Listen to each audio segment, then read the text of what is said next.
Assalamu alaikum wa rahmatullahi wa barakatuh. Sawadika, distinguished guests, ladies and gentlemen, a very good afternoon and welcome back to the Thailand Halal Assembly 2025. I am Sania Kakao and very pleased to be your master of ceremonies today. Ladies and gentlemen, we will now proceed to the session 2 titled Green Science and Technology Driving Sustainable Innovation. This session highlights the vital role of science and technology in advancing sustainability through efficient, environmentally friendly, and impactful innovation. And now, it is my honor to invite the esteemed speakers to the stage. First, may I please invite Professor Dr. Nazima Hamid, Professor of Center for Future Foods at Auckland University of Technology, New Zealand. A big round of applause, please. And next, may I please invite Professor Engineer Dr. Anisa Yusof, Deputy Director, Halal Products Research Institute, University Putra, Malaysia, Malaysia. A big round of applause, please.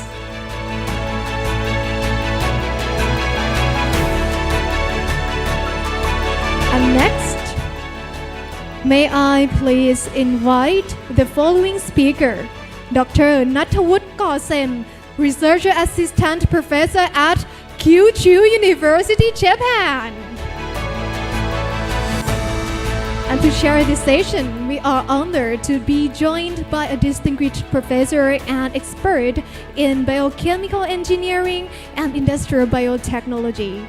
She is a professor at the Faculty of Biotechnology and Biomolecular Sciences, University Putra, Malaysia. Ladies and gentlemen, please join me in welcoming Professor Professional Technologist Dr. Suraini Binti Abdulaziz. A big round of applause, please. Now please proceed. The floor is yours.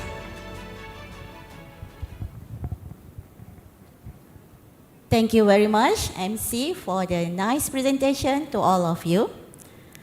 Assalamualaikum warahmatullahi wabarakatuh, and a very good afternoon to all the guests, respected speakers, ladies and gentlemen. Alhamdulillah, praise to Allah subhanahu wa ta'ala for granting us the opportunity to gather here today at the Thailand Halal Assembly 2025. So on behalf of the organizers, I will be the chairperson for this session, Green Science and Technology, Driving Sustainable Innovation.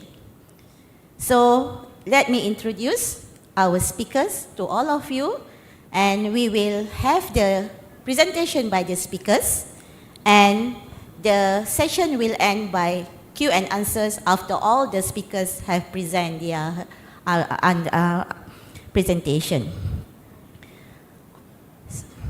So with that, without further ado, I would like to invite our first speaker, Professor Dr. Nazima Hamid, Professor of Center for Future Foods of Auckland University Technology, New Zealand. So she will present the title, Green Valorization Driving Sustainable Innovation Through Food Processing Waste Transformation. So Prof. Nazima, the floor is yours.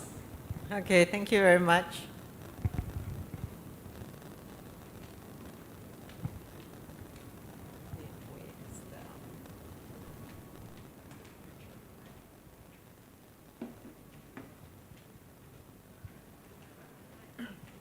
Assalamu alaikum wa rahmatullahi wa barakatuh. I'm Nazima, and I'm representing Auckland University of Technology in New Zealand. And my topic today is Green Valorization, Driving Sustainable Innovation Through Food Processing Waste Transformation. I'd just like to introduce you to my group. It's a multinational group. We have students from Germany, from France, China, Vietnam, and I also have supervised students from Halal Science Center. So this is us, and we call ourselves the Food Waste Avengers. So just to share you some interesting fact about New Zealand, we're a very small population. When I moved there 19 years ago, the population was about 3.9 million, and now after 19 years, it's only 5.4 million. In Thailand, yeah, you have a lot more people, 71.6 million, but we have a bigger population of sheep there. So it used to be maybe 22 sheep per person in the 1980s, but now it's only 5 sheep to 1. And you can see why the numbers have, dropped over the years.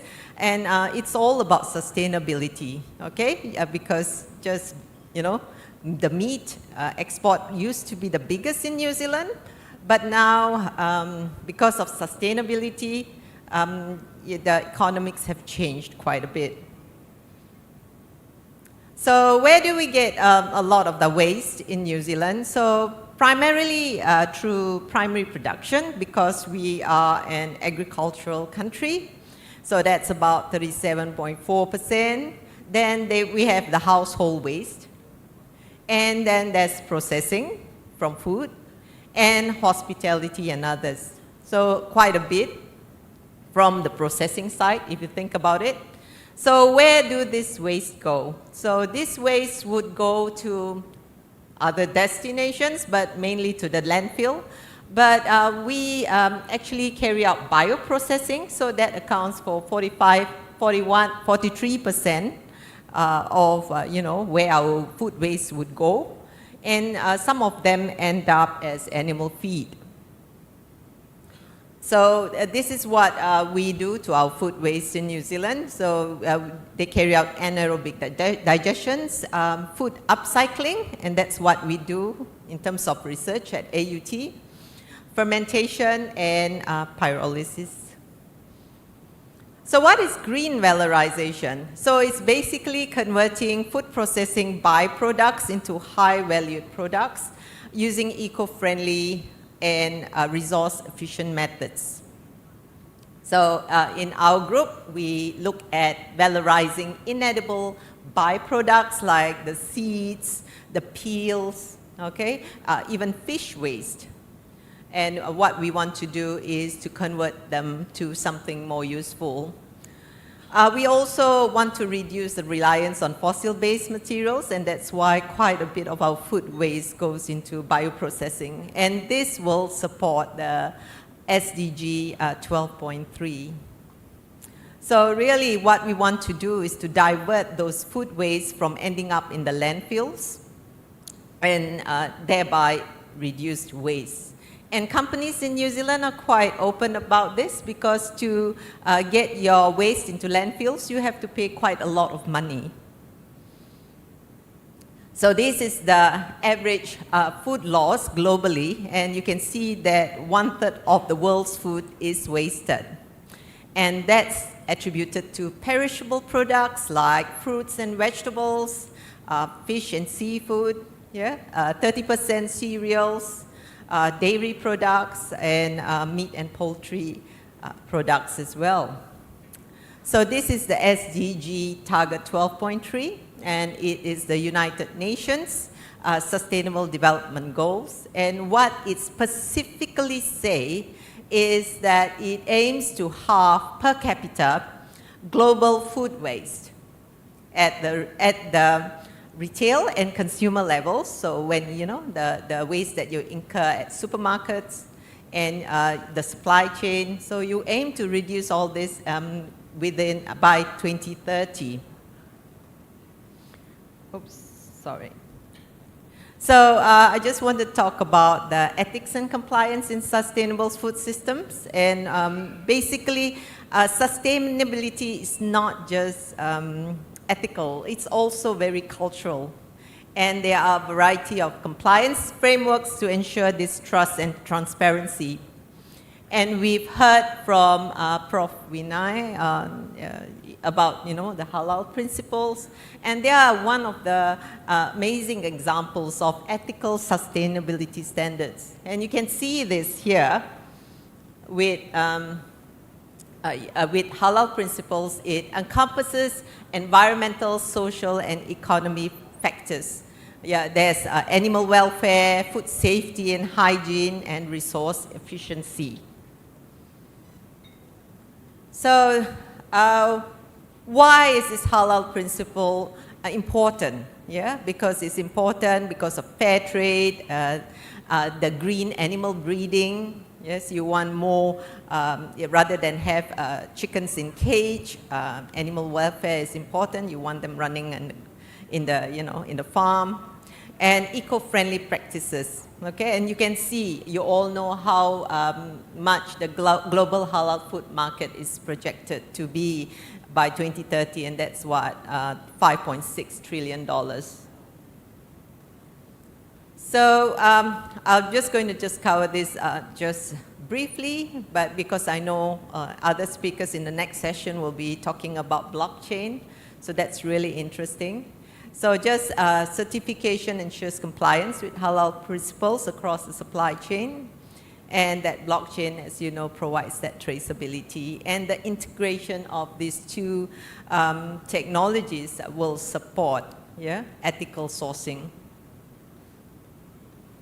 So I'm going to talk a bit about eco-friendly processes because we want to lower energy, we want to reduce chemical use, and we want bioactive compounds. And this is what we strive to do at AUT. We want bioactive compounds from natural sources.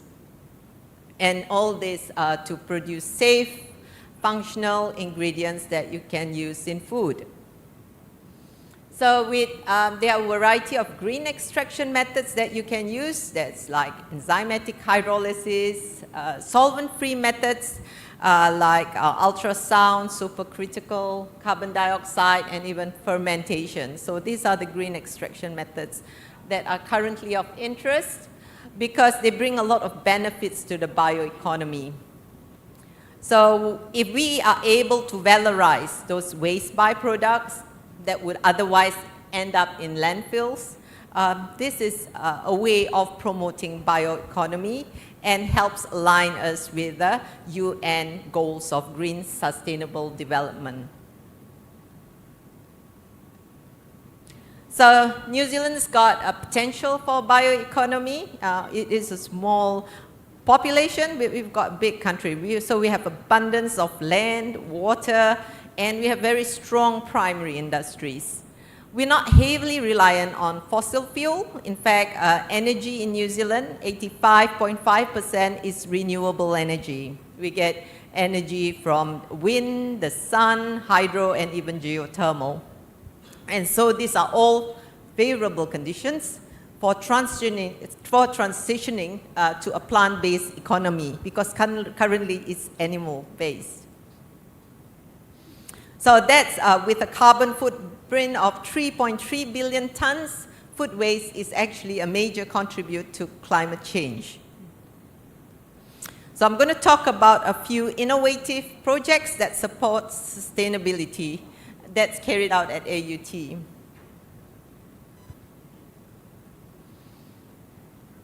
So we've got we look into transforming food byproducts into functional ingredients. So that's our aim. And we've worked a lot on avocado byproducts, which you get from avocado oil processing. And so we've used the pomace, the skin, the wastewater, and the seeds. And they undergo different processing methods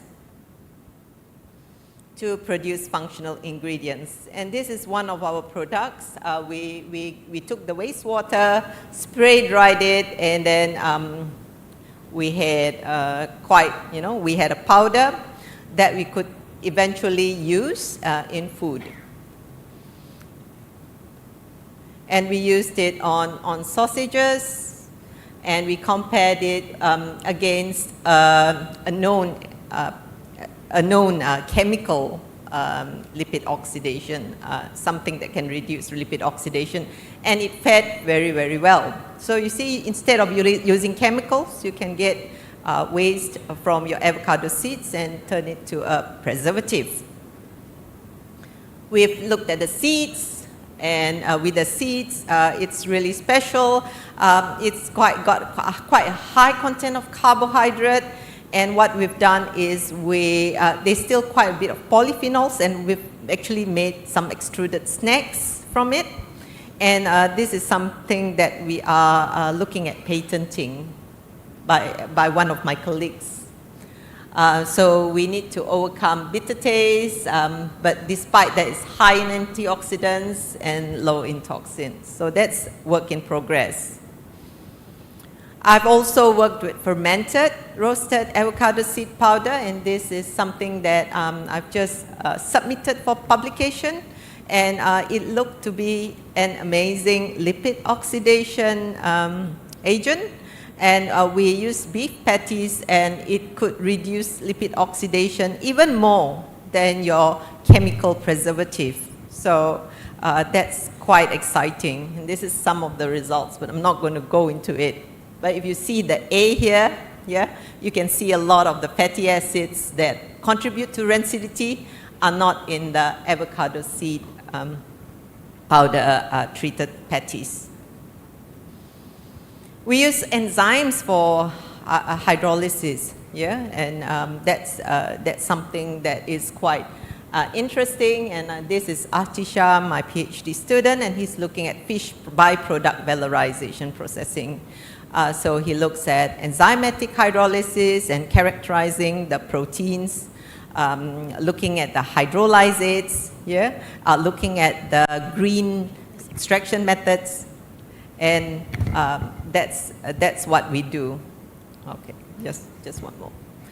And we also look at avocado peel, all right, and that's carried out by another PhD student, and we are looking at getting the polyphenols in there, encapsulating it, getting it into food products for functional applications.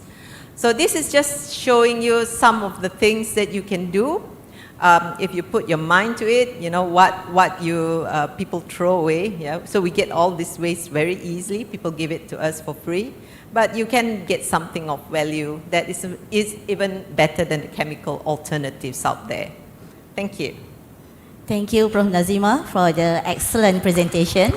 She have more to say, but we can discuss after this presentation. Is that enough? Okay. All good. Okay, thank you, Prof. Nazima. Okay, next we will hear from Professor Engineer Dr. Yus Aniza Yusof. She's Deputy Director from Halal Products Research Institute, University Putra, Malaysia. Professor Yus will talk about green science and technology, integrating sustainability, halal integrity, and functional food innovation.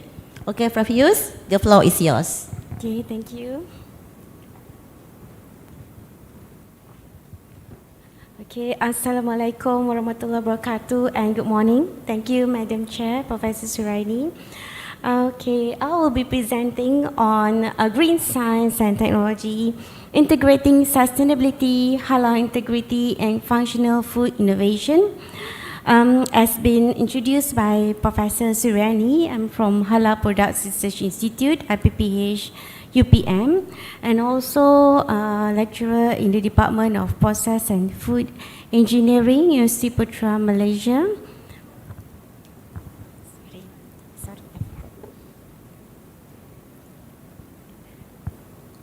Okay, maybe a few of you have been to UPM. We are located about 20 minutes away from the Kuala Lumpur city center, and there are about 300 fields of study in UPM. And this is the photo in front of our institute. Okay.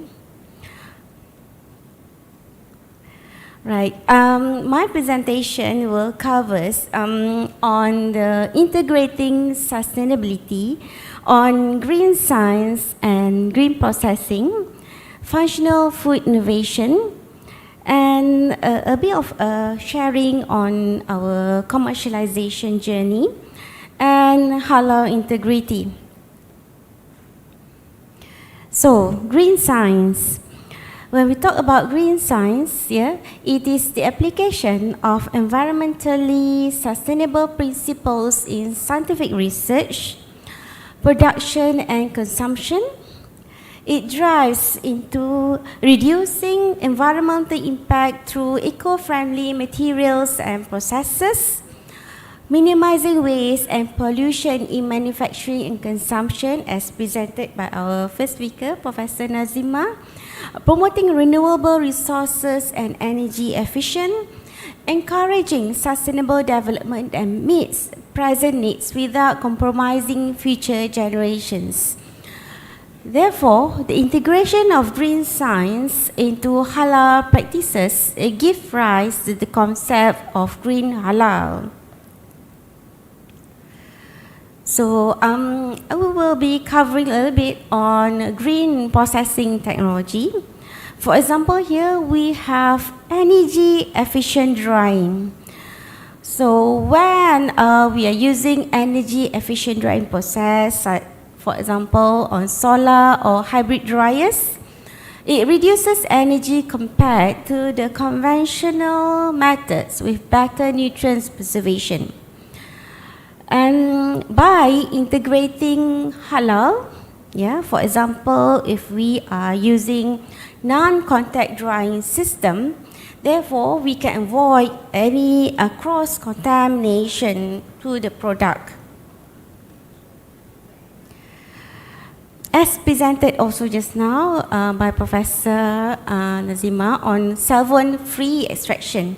So you can choose which are the solvent-free extraction that you can adopt to reduce harm risk. Because when we are utilizing processes like ultrasound-assisted extraction and supercritical carbon dioxide extraction techniques, there are more compounds can be extracted. At the same time, the risk of having impurities of alcohol, therefore you can reduce the risk of getting haram ingredients.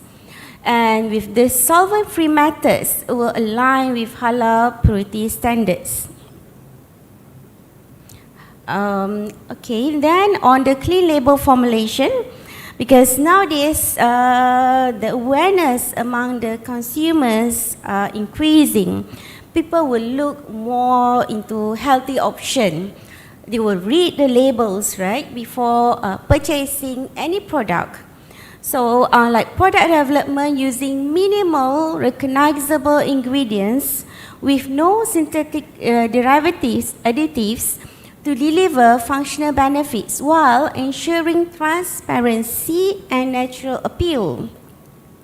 Therefore, this would prioritizes whole foods or enzymes over emulsifiers. Therefore, you can reduce this, the E numbers. Then we will also be discussing on functional foods. Okay, as we, I'm sure you have been in the markets, yeah, and looking, there are abundance of products in Thailand. Lots of functional food products which we don't forget to shop around later. Okay, then foods providing benefits beyond nutrition like probiotics for gut health, fortified vitamins, enriched fibers and other bioactives. So it's expected that the market growth of functional food is increasing due to the three drivers like aging population, wellness boom, ethical consumption, clean label, sustainability and eco-friendly aspect. And with the 25% of Muslim population in the world, therefore the demand of halal functional food is increasing. Okay, I would like to share a little bit about the product that we have been developing in UPM. We've used moringa leaves, and as we know that moringa is known as superfood. is known as having so many vitamins, like so many types of vitamins A, C, calcium, potassium, iron, and protein, which it has been reported that it has antioxidant, anti-cancer, antiviral, anti-inflammatory, anti-aging, anti-asthmatic, and cardioprotective properties, and many others. So this is a bit of our commercialization journey. It started with the moringa leaves, which we did some compression work to compress the moringa powders into chewable tablets.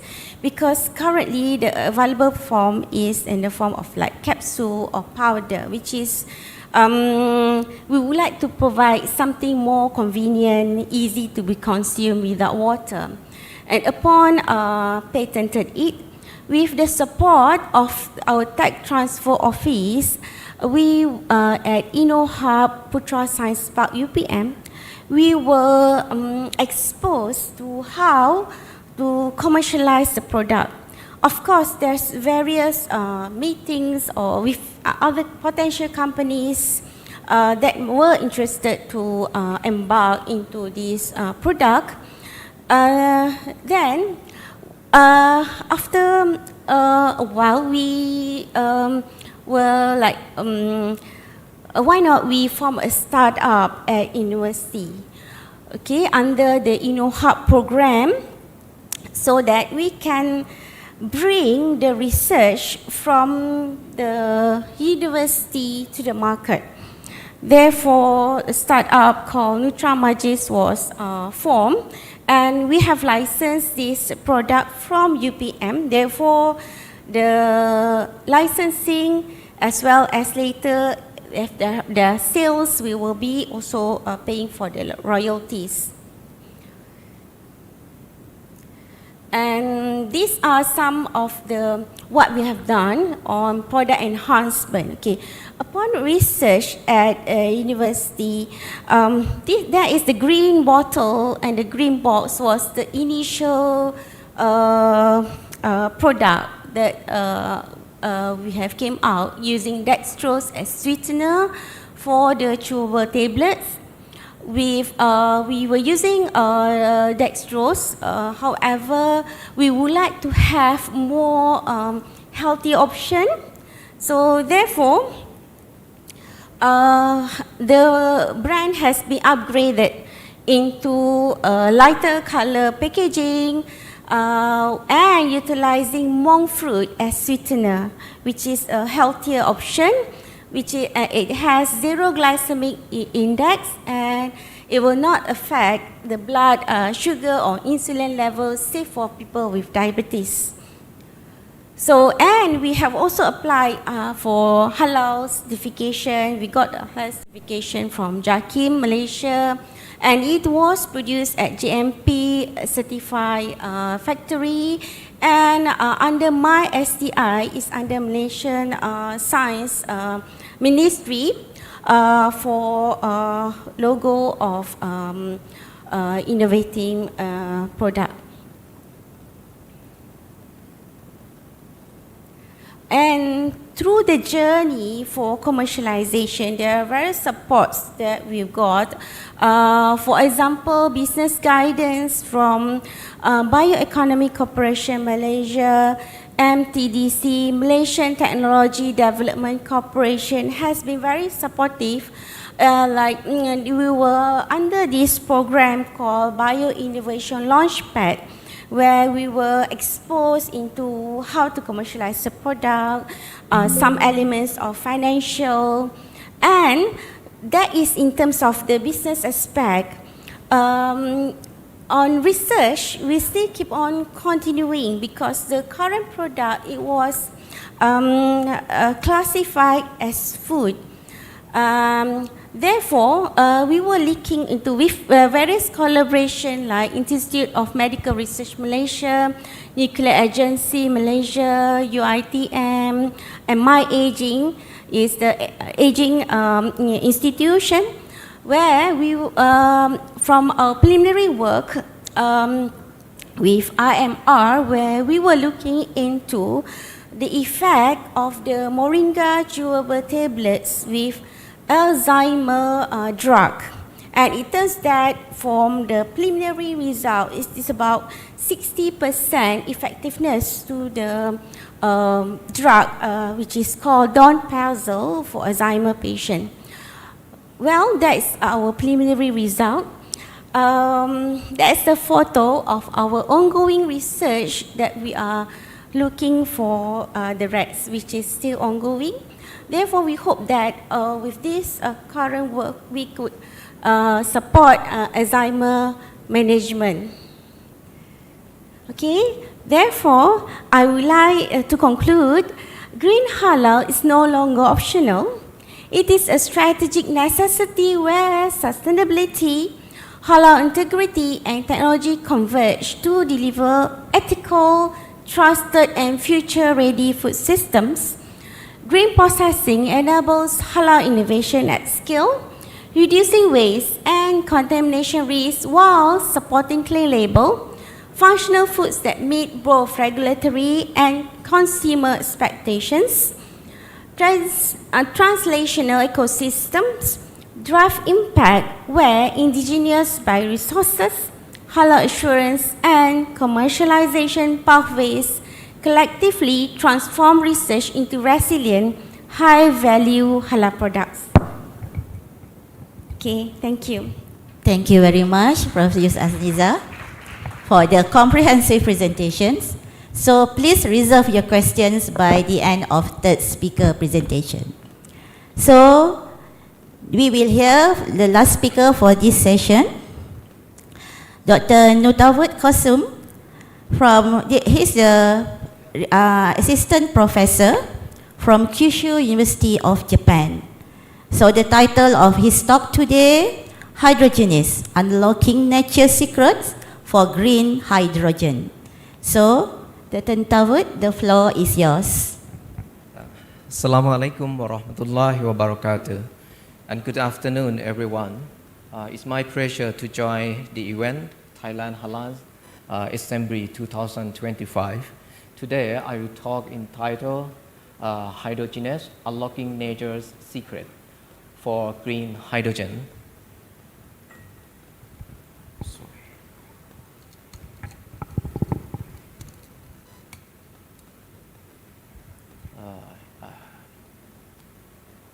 As we begin, I would like to share why this topic is meaningful in the event under the theme Green Halal Economy Beyond Sustainability.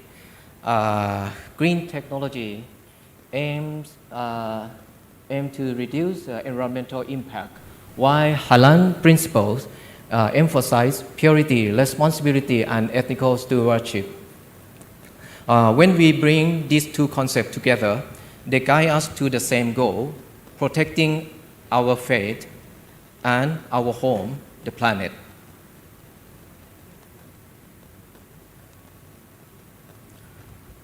In field of green energy research today, renewable technology are so important because they reduce greenhouse gas emission, protect our environment, improve our health, and even lower costs in the long run. Let me give an example from Japan. By 2030, Japan plans to significantly reduce its dependence on fossil fuel and shift to renewable resources such as solar energy, wind energy, geothermal, biomass, and hydropower. This nationwide transition shows how country is taking concrete steps toward a greener future. And what is the role of the hydrogen in green energy development? In green technology development, renewable resource can be used to generate hydrogen as an energy carrier, or we can say hydrogen is a molecular battery. Hydrogen then becomes a practical way to store and transport renewable energy for use anywhere and anytime, especially for transportation, industry, and electricity. As you can see in this figure, after hydrogen consumption, it will be released only water and electric power without no carbon dioxide, no particle pollution, and only water as a byproduct. This makes it ideal for transportation, industry, and power generation in the future. For hydrogen technology, our research focuses on the developing clean hydrogen production method. Today, nearly 96% of hydrogen come from the fossil-based process. Only 4% come from the renewable resource. Among these promising renewable techniques, we focus on our research, our theme, focus on the biological mechanism for hydrogen production. Recent discoveries have shown that some microorganisms are able to produce hydrogen through the action of enzyme hydrogenase, a key enzyme responsible for proton reduction to hydrogen production inside the cell. For example, cyanobacteria, bacteria, and eukaryotic algae. And recently, in the last 2 decades, many scientific articles published in the academic journal on the biological hydrogen production. We also can classify hydrogen-producing bacteria into 2 groups: photosynthetic bacteria, Chlamydomonas, Cholera, Anabina, and Oscillatoria, and non-photosynthetic bacteria, Clostridium, Methanobacterium, Escherichia, and Enterobacter.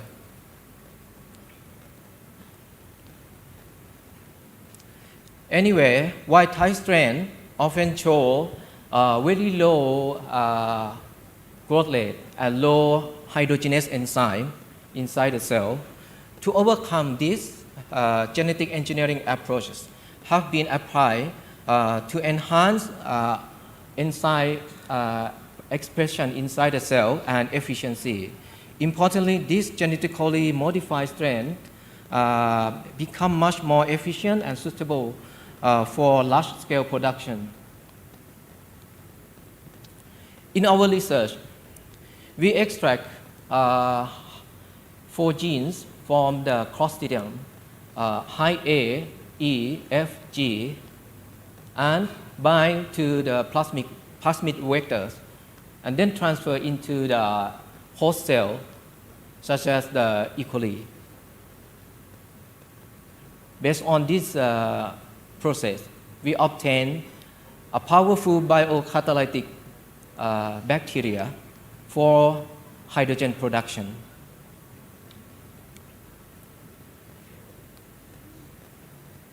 With the high growth rate and overexpression of the hydrogenase inside the cell. Usually we can apply our biocatalytic bacteria in biological process, such as biophotolysis, dark fermentation, and photofermentation.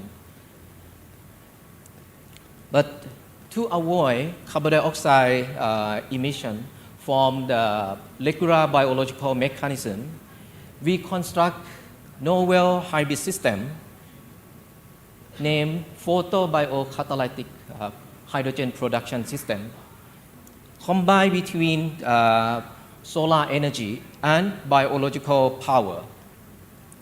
In our system, consists of 4 main components. Number 1, electron donor. Number 2, photocatalytic material or photocatalyst to absorb light energy. Number 3, electron mediators. And number 4, biocatalytic bacteria. When exposed to the light, the excited electron from photocatalyst will be transferred to biocatalyst. At the active side of the enzyme, proton from water and electron from photocatalyst will be converted to hydrogen.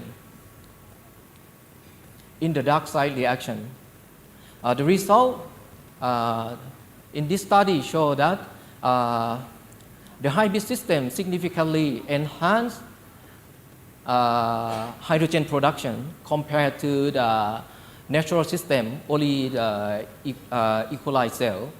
The maximum yield in this study was found at around 1.72 millimolar of hydrogen within only 2 hours with solar to hydrogen conversion STH of the 1.68%, while the natural system only cell show the STH just only at 0.11%.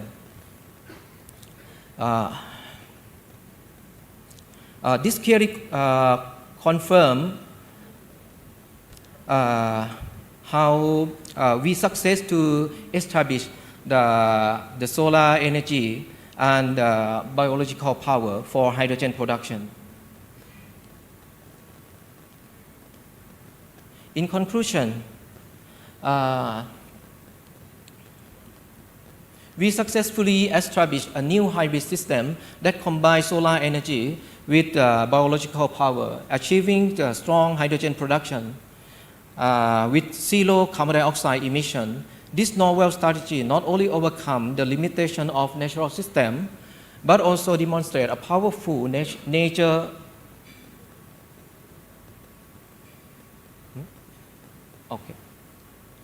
nature-inspired pathway for clean hydrogen production.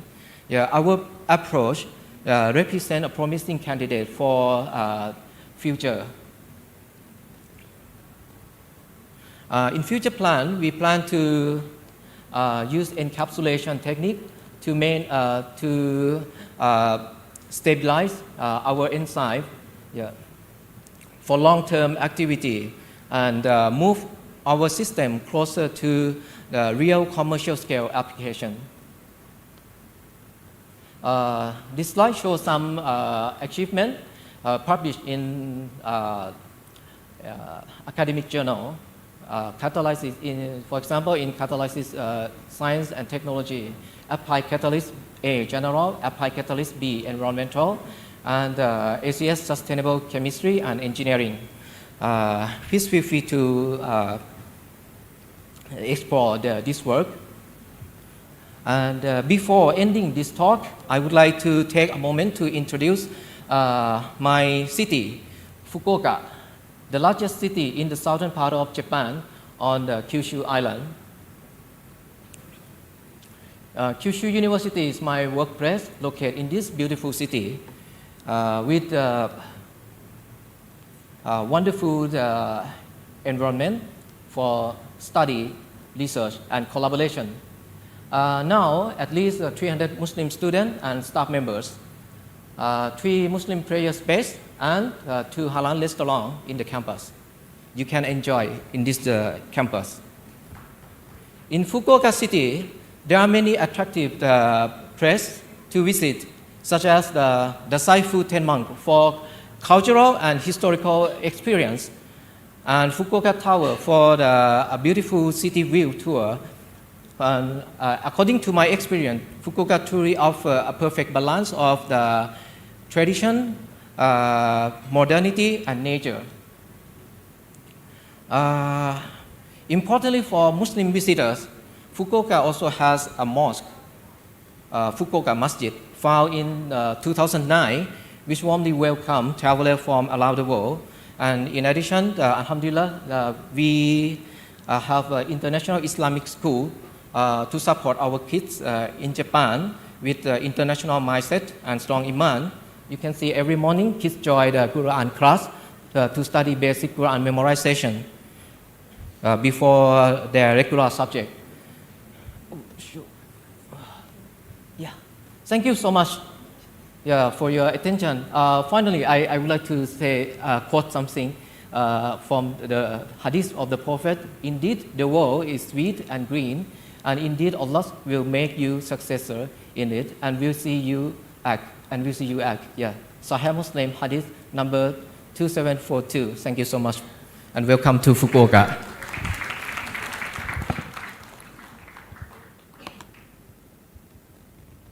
Thank you, Dr. Nutavut. I love to come to Fukuoka sometimes.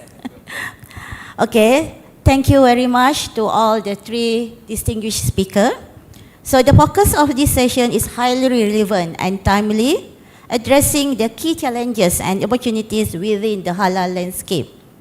Green science and technologies, it refers to the use of scientific knowledge and technological solutions to create environmental friendly innovation that reduce the environmental impact, conserve resources, and support long-term sustainability. So from green valorization from Nazima, functional food innovation from Prof. Yus Azniza, and green hydrogen, our last speaker, Dr. Nutavut. Now, I open the Q&A session to all the speakers. So please provide your name, organization, and question to which speakers you are referred to. So I open the Q&A session. Any questions?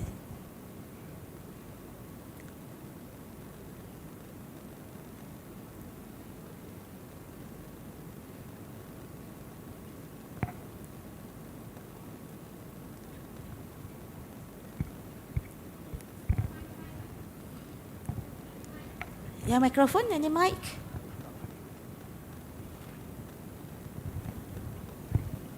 Sorry. Assalamualaikum warahmatullahi wabarakatuh. So my name is Adil. I'm a researcher at the University of Edinburgh in the UK. Just a short question for Dr. Nutavut. So we are friends, so this is, try to have a good, friendly question. Can you comment a little bit about your project? Is quite interesting, right? This is producing the renewable energy to hydrogen and all. What is the state of the subject, and how scalable it is coming from your research and your Stage? Yeah, how scalable it is, like your method or your technique using the enzyme and everything. Scale of the In terms of production in industry, in terms of yeah. production, now we Thank you. reached only 1.68%. We use STH, means solar to hydrogen conversion efficiency. Yeah, this term of efficiency. We reached 1.68%. The goal, we hope to at least 10% for commercial scale. Yeah, I think inshallah soon. Now we are developing using the encapsulation technique to enhance the efficiency, and we already tried under the solar simulator. Yeah, just only solar light that is enough to produce hydrogen. Yeah, I hope. Yeah, we are planning to publish article. Yeah, now we have around 4%. Yeah, and now we are planning with some secret strategy to reach 10% soon, inshallah. Thank you very much. Any other question from the floor? We have time? Okay, we have from the back there. My name is 𝑚𝑯𝑨𝑰𝑳𝑨𝑵. I am a community officer specialist in Bangkok here. So I would like to ask to the first speaker, because I just want to know that what kind of challenges are faced in implementing your project, because we don't hear, you don't end the presentation, so we want to know more about the food waste that you've been doing. Thank you. Oh, thank you. I didn't have that in my presentation. So it was, so we have industries working with us. So we have waste from salmon companies. So we do a lot of aquaculture, and they're working with us on projects to convert the fish waste, the frames, the bones, the fins, looking at bioactive peptides, gelatin. Gelatin is an old thing, but a lot of other, bioactive compounds. So they are quite interested. And we also work with an avocado oil processing company. So there's a lot of company interest in turning waste, because they pay a lot of money to get things in the landfill. So working with us, there's a way of, turning the waste into something valuable. Yeah. Thank you. Okay. So, Prof. Nazima, we got question from here. Thank you. What kind of the encapsulation technique you use for nano emulsion or something? I didn't get into that. So we're looking at nano emulsions using some carbohydrates as to get to encapsulate the polyphenols from the avocado peel. You mean to prolong the activity, right? Correct. And you want release, the release, controlled release. Controlled release. Controlled release, especially when you put it in food, and just like you, to make it more stable. In my case, for during processing, not for release, but for more stable and high efficiency. So we have that in common. So I was quite interested in your encapsulation methods too. Thank you. Thank you. So Thank you very much, Prof. Nazima. Any questions? Any more questions?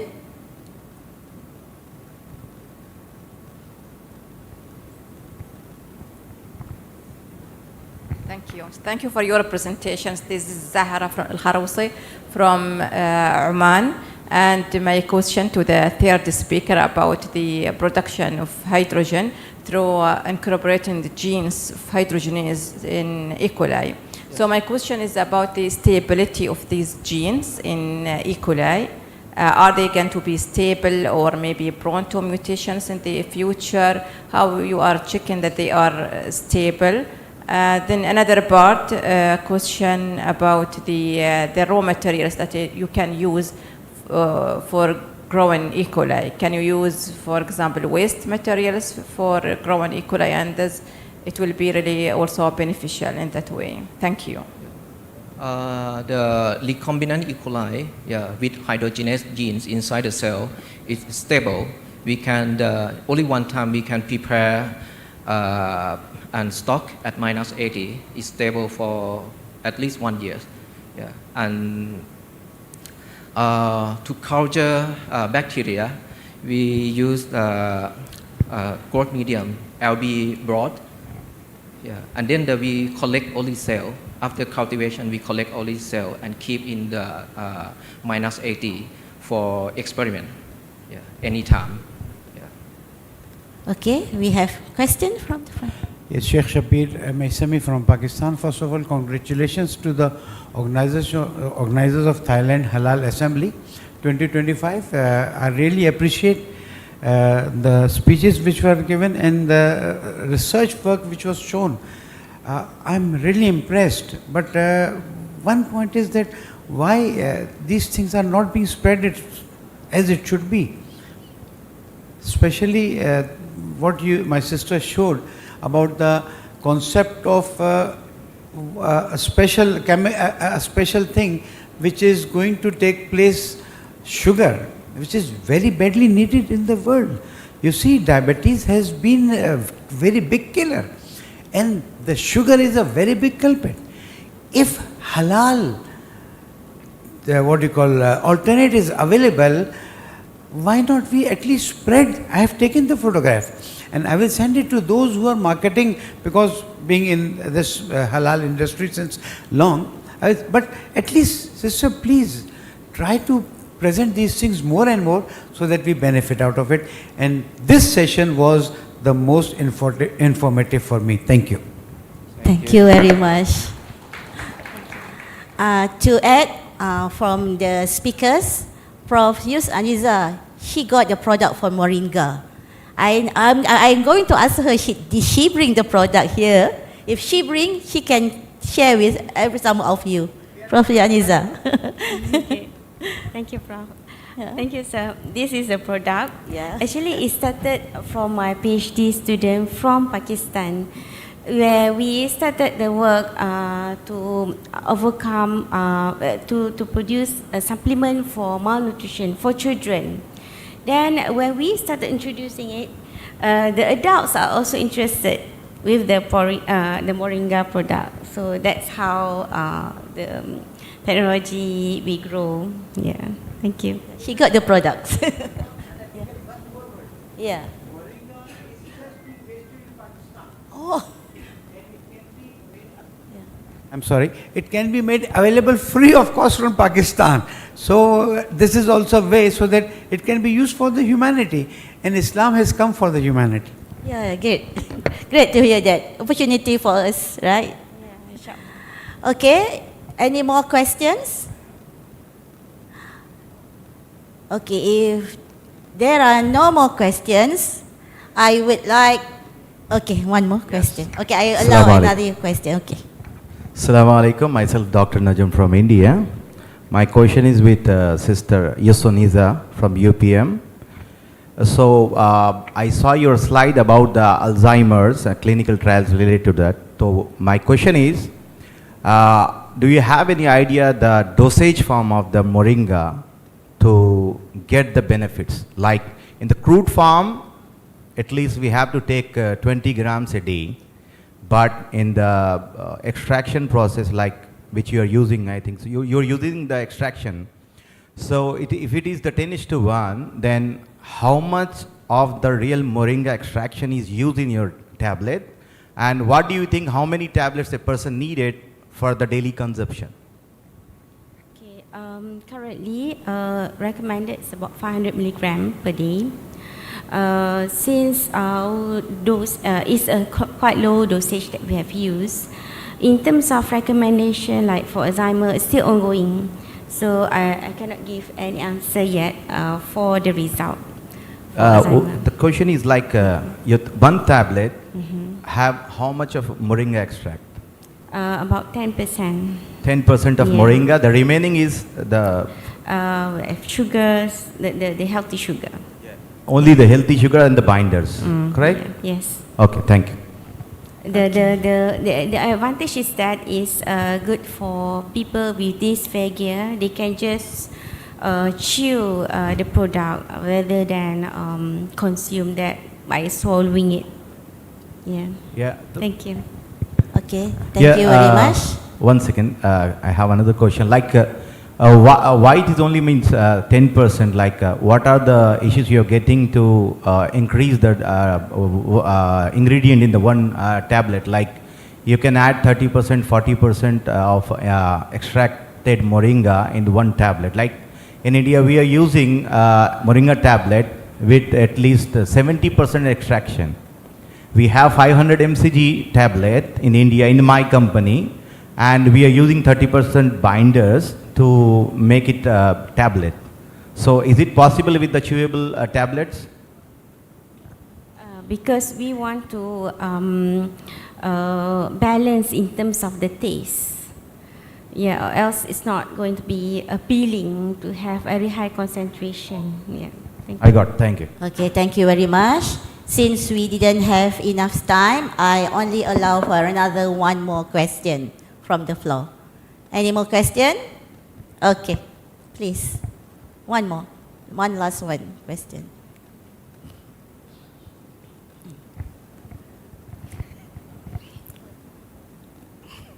Good afternoon, Dr. Azima. This is for Prof. Azima. I have nothing to ask or request or whatever, but we are waiting for the products from avocado. That's all. Thank you. When we are going to see it.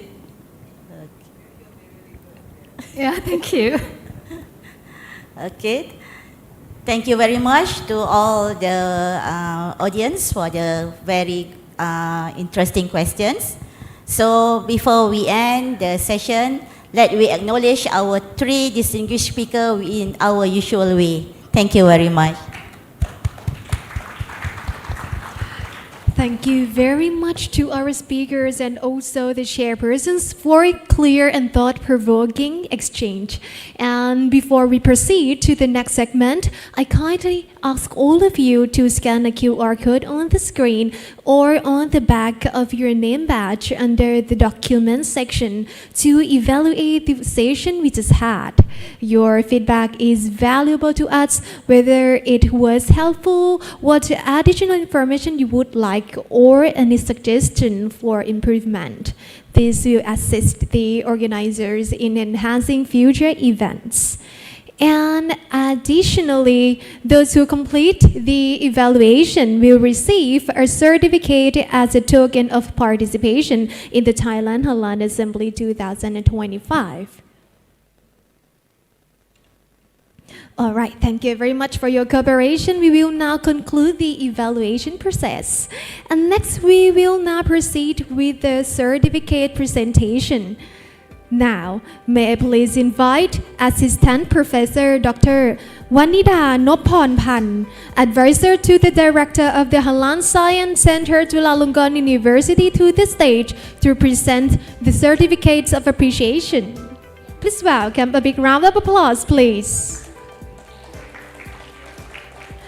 And next, may I please invite our distinguished speaker, Professor Dr. Nazima Hamid, Professor of Center for Future Foods at Auckland University of Technology, New Zealand, to receive the Certificate of Appreciation. A big round of applause, please. Thank you very much.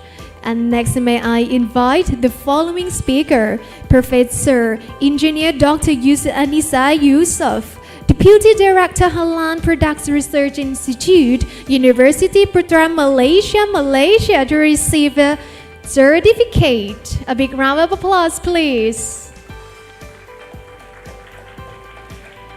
And next, may I invite Dr. Nathawut Kosem, Researcher Assistant Professor, Kyushu University, Japan, to receive the Certificate of Appreciation.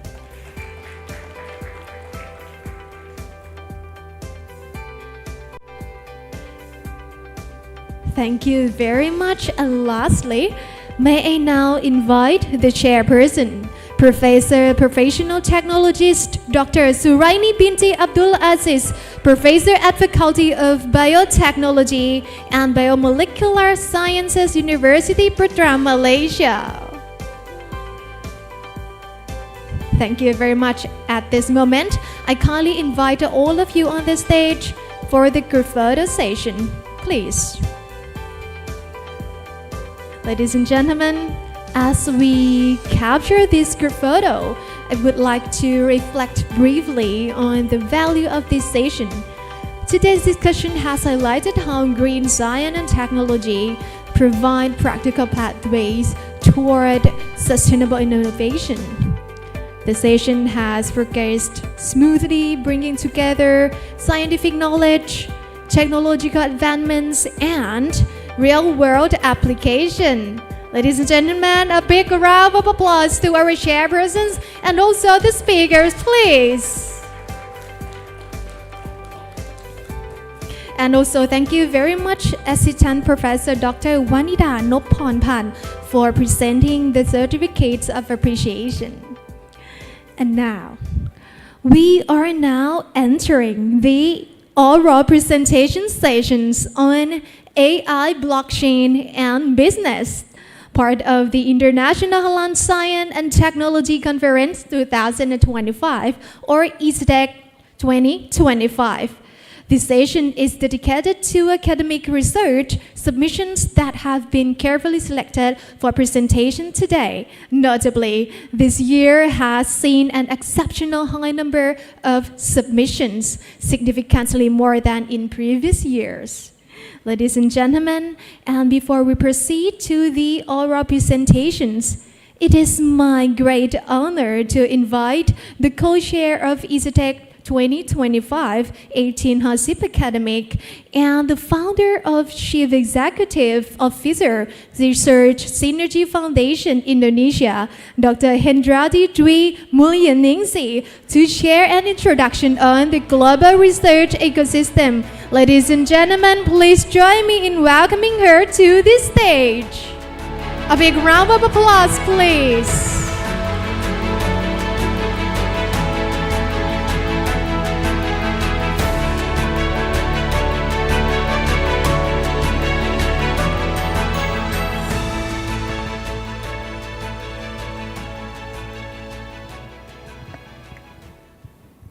Alhamdulillah, Bismillahirrahmanirrahim.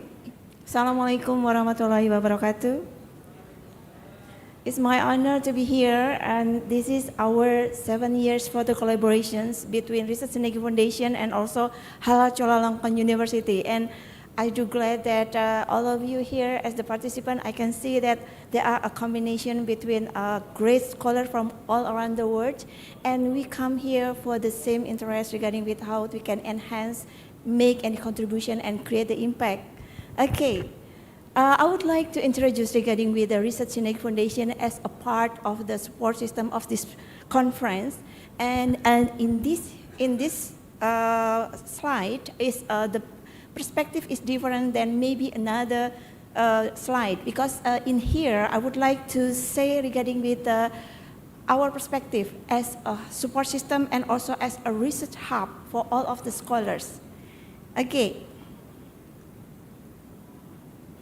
Relate with the theme of this conference regarding with the green halal beyond sustainability, I would like to make like awareness to all of you as scholars, and also what we have already been done since 2017, because Research Synergy is already created since 2017.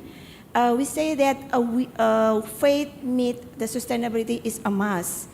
And also there are any challenges, we can see here regarding with the landscape of the global halal itself. And in here we say that there are an opportunity, business opportunity and also research opportunity to all of you because I can see this conference also a quadruple helix conference. There are 4 helixes that are already involved in this conference.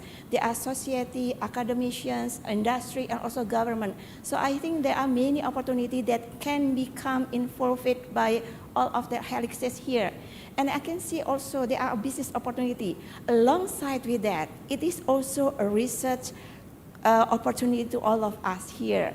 And we found there are many of emerging critical research gaps that we can fulfill as the scientists here to make kind of how we found the novelty, and also we can accelerate the knowledge, and maybe we can create new knowledge.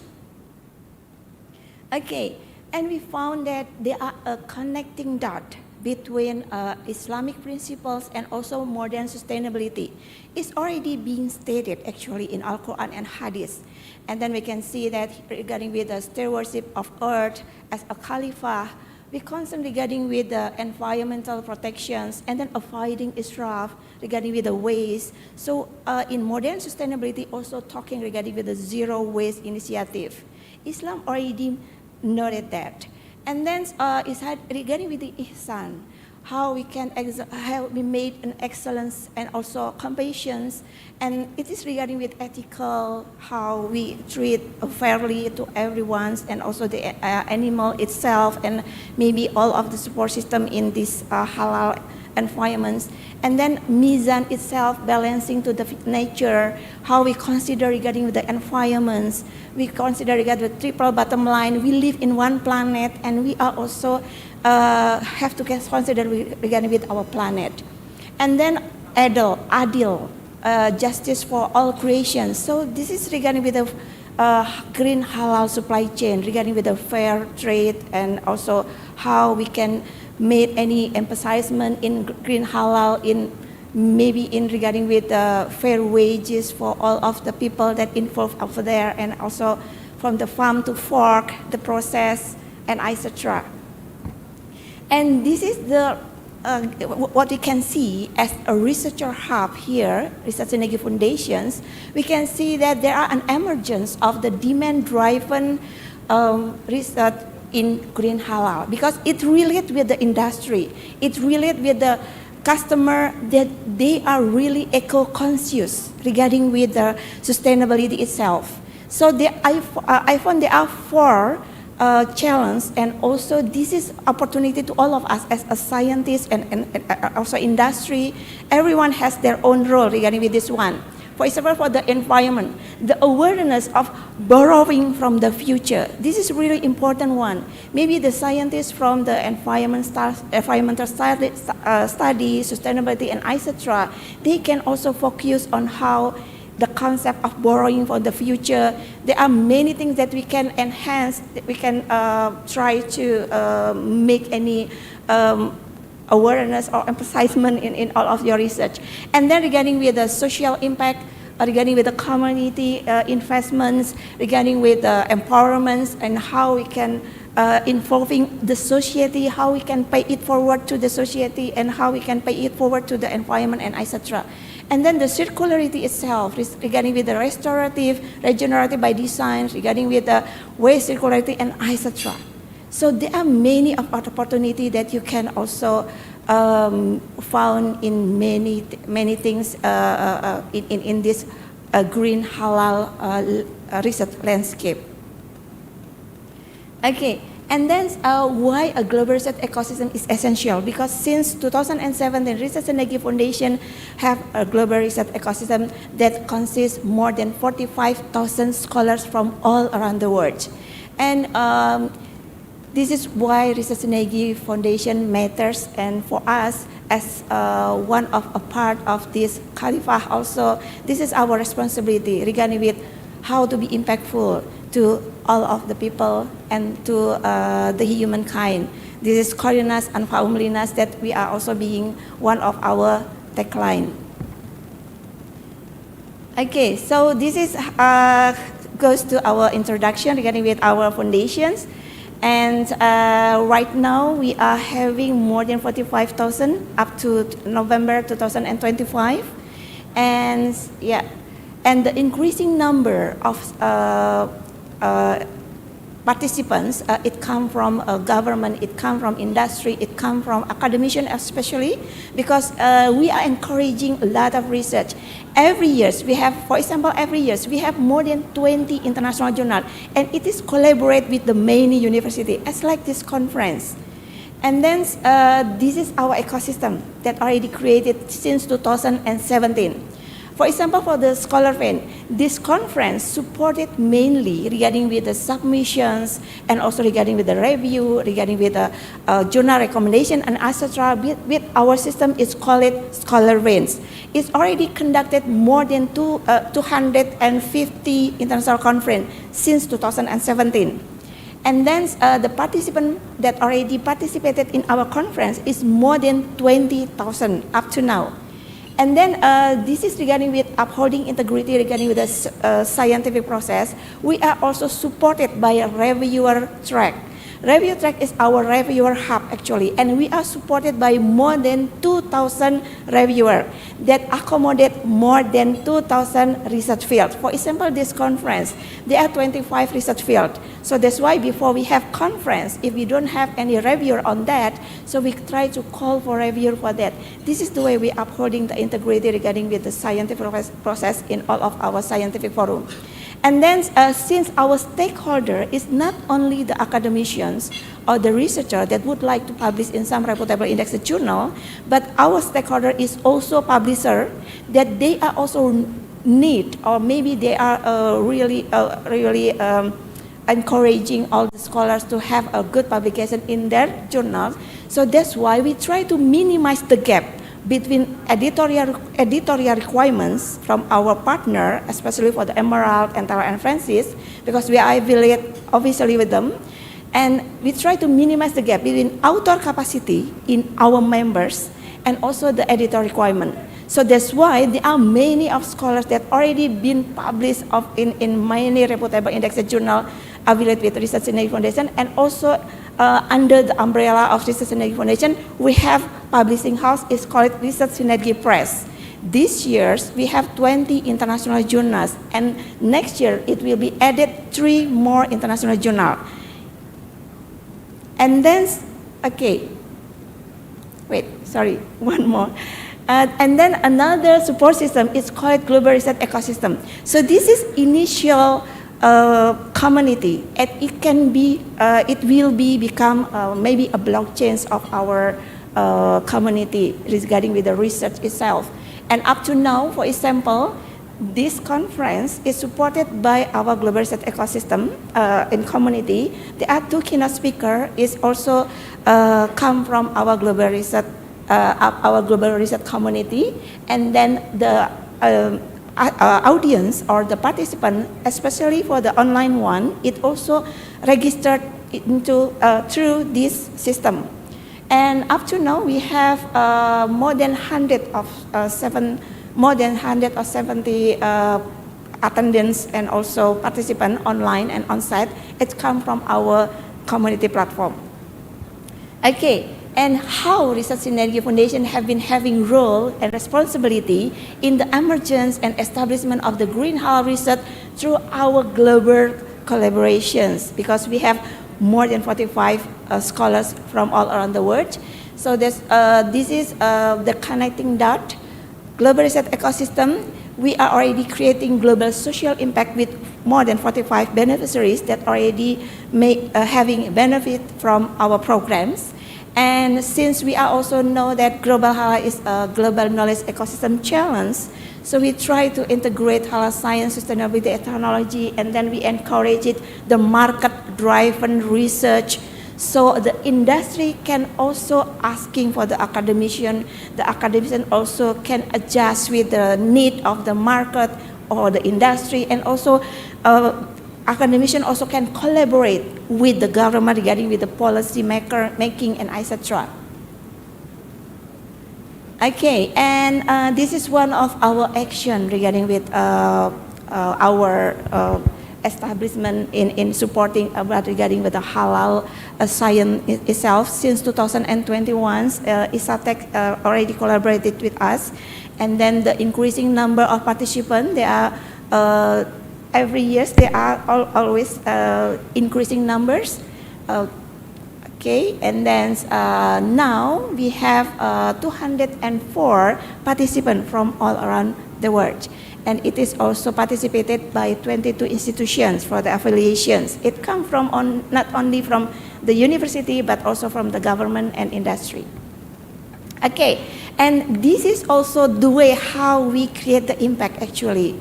We come from the social problem, especially in higher education, and then we try to create the impact, and in the process we made collaborative ideas.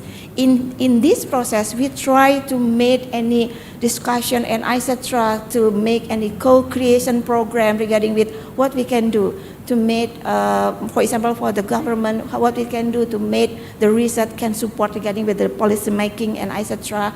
or how the industry can be supported by us regarding with the research and development as the initial program, and then they can enhance into a commercialization and etc. Okay, and then this conference that we held is not only conference as like scientific forum, but we are also encouraging regarding with the grant networking. As like this conference, there are many of sector and helixes that already involved from the government, industry, academicians, senior professor, and early career researcher. It is a really good opportunity to all of us here to collaborate together to enhance the quality of publications and writing, research, and etc. So there are many more programs to all of you as like there are career path for the researcher, not only as presenter or attendee, but also we are having like call for reviewer, call for session chair, call for keynote and etc. And yeah, this is also our regular activities for upholding the integrity. And this is our journals, international journals, and you can browse it. And up to now, we are already indexed in 7 indexers, and 9 of it are under review of Scopus Indexed, and 5 of them under review of Web of Science. Okay, and yeah. And this is our affiliations official with Taylor and Francis since 2020, and also with the Emirates 2024. And up to now, we are being advisory gateway officially, and we are being appointed.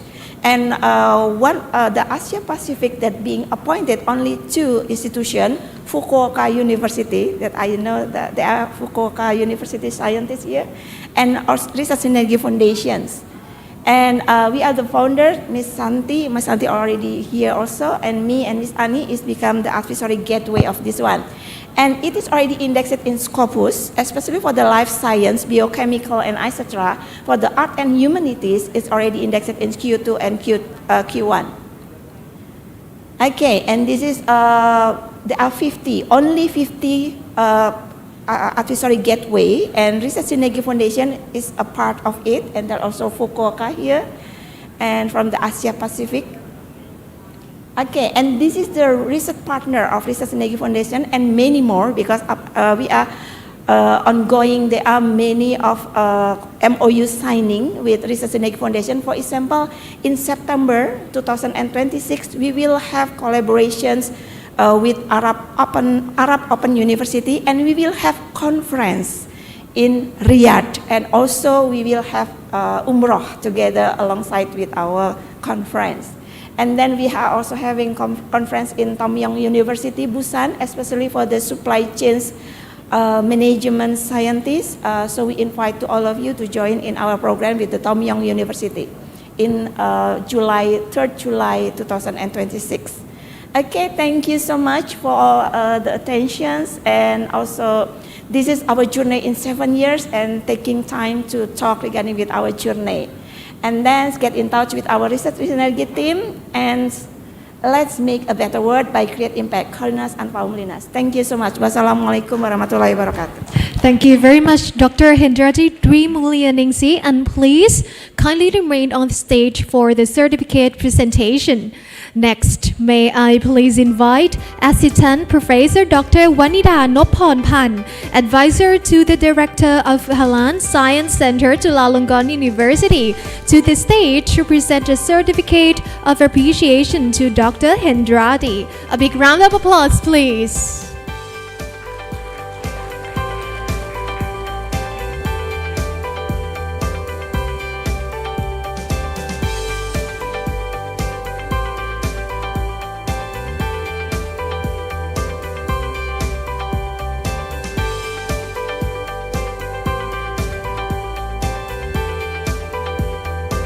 Right, thank you very much, Assistant Professor Dr. Wanida Noppornpan, and thank you to Dr. Hendrati Dwi Mulyaningsih for the introduction.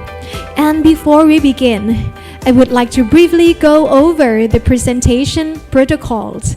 Each presenter will have a total 10 minutes, with 8 minutes dedicated to their presentation and 2 minutes for Q&A with the chairpersons.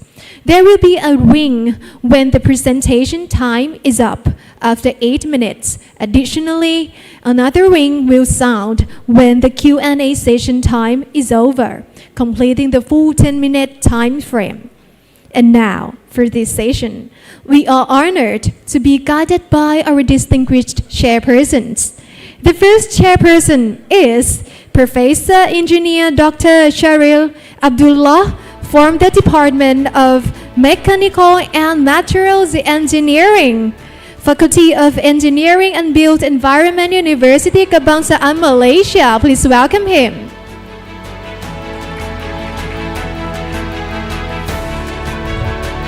And our second chairperson is Assistant Professor Dr. Phakpoom Somboon, Lecturer at the Bioelectronic Research Laboratory, Department of Electrical Engineering, Chulalongkorn University, Thailand. It is truly our honor to have the distinguished chairpersons with us for this session. And now I would like to invite the chairpersons to take over and proceed with this session. Please, the floor is yours.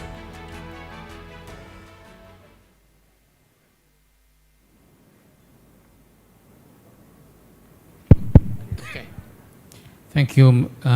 Thank you very much, Madam Chairperson. So we are going to start the session. And then for that, I would like to invite the first speaker.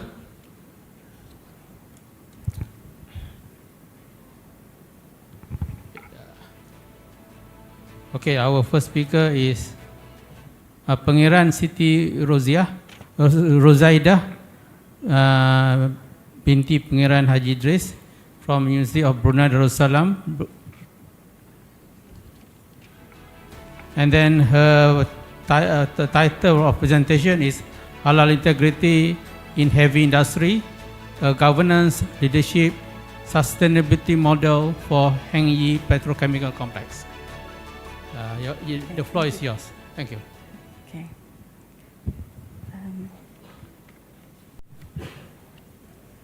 Assalamualaikum warahmatullahi wabarakatuh and a very good afternoon.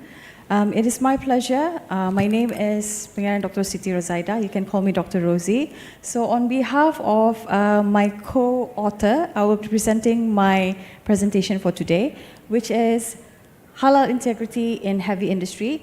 So I will be introducing a governance, leadership, sustainability model for Heng Yi Petrochemical Complex. So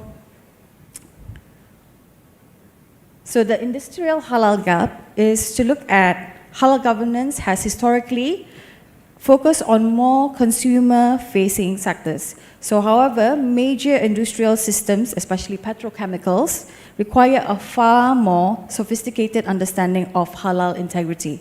Heavy industry operates on a scale where even a small misstep may compromise entire supply chains. So processes involve chemical transformation, catalyst solvents, and cross-border raw materials flow, challenging the applicability of standard of halal certification frameworks. So why is this very important? Because we're facing a critical challenge in understanding what is halal in heavy industry. Okay, so Brunei Darussalam offers an exceptional environment to explore this. So under Wawasan Brunei 2035, halal stewardship is embedded in our national identity. So the Heng Yi Petrochemical Complex is a joint venture on Pulau Muara Besar, provides a unique test case at the nexus of Islamic governance. So global industrial standards and sustainable imperatives. So what we're looking at the moment is a big project between Brunei and China. So our research approach was conceptual, but grounded in regulatory and corporate realities. We analyzed the Brunei Halal Standard 2017 and the more technical assurance systems. We reviewed the scholarship on Maqasid al-Sharia, ethical leadership theory, and the triple bottom line. So we then triangulated these with Heng Yi's sustainability and operational reports from 2021 till 2023. So from this integrated approach, we developed the governance, leadership, sustainability model. The GLS model actually reframes halal integrity not as a checklist or a label, but as an emergent organizational property. So what you see here is much of an embeddedness between strategic sustainability, structural governance, ethical leadership. So what at the center of it, or at the core of it, is halal integrity, strategic sustainability. So moving beyond the siloed approach of having things done separately or uncoordinated, we are looking at a model that integrates legal compliance, cultural values, and environmental stewardship to ensure license to operate, but in a Sharia-compliant way. So with this model, we are focusing on 3 pillars. So the first pillar is structural governance. So what is structural governance and how it is concerned with halal integrity? It is halal by design protocols. So we're looking at the supply chain enforceability and robust audits. So here the key operative word would be audits. With governance, the importance is making sure that the process are in line or in congruence with halal integrity. So this ensures scientific verification of istilah, mitigate procurement risks, and anchor halal requirements in technical practice. And the second pillar, transformative ethical leadership, is more about the people. So it emphasizes the internationalization of halal values, amanah, maslahah, toib. So leadership becomes the moral engine that enables halal integrity to permeate organizational culture and decision making. So at the apex of every organization, we would have to ensure that the practices of structural governance be done by leaders who are ethical and transformative. So the final pillar, which is strategic sustainability, aligns halal with ESG expectations. It reframes people, planet, and profit as adil, khalifa, and risk, merging global sustainability concepts with Islamic principles. So regionally, Brunei's GLS strategy provides a distinct contrast to other ASEAN models because, for example, Malaysia's is pluralist, Indonesia is compliance-driven, while Japan approaches halal pragmatically for market access. In conclusion, halal integrity in heavy industry is both feasible and imperative. So the GLS model offers a systematic, ethical, and future-focused framework that aligns Sharia principles with global sustainability and Industry 4.0 technologies. So it positions Brunei as a normative leader in ethical industrialization and present a pathway for other regions seeking to elevate both excellence and ethical stewardship. That's all from me. So thank you very much for allowing me to speak today.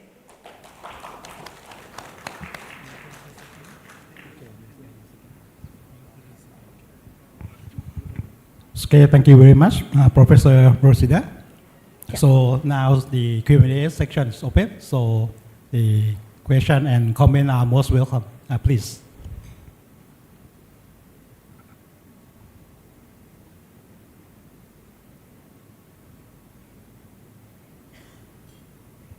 Okay, anyone have question or comments?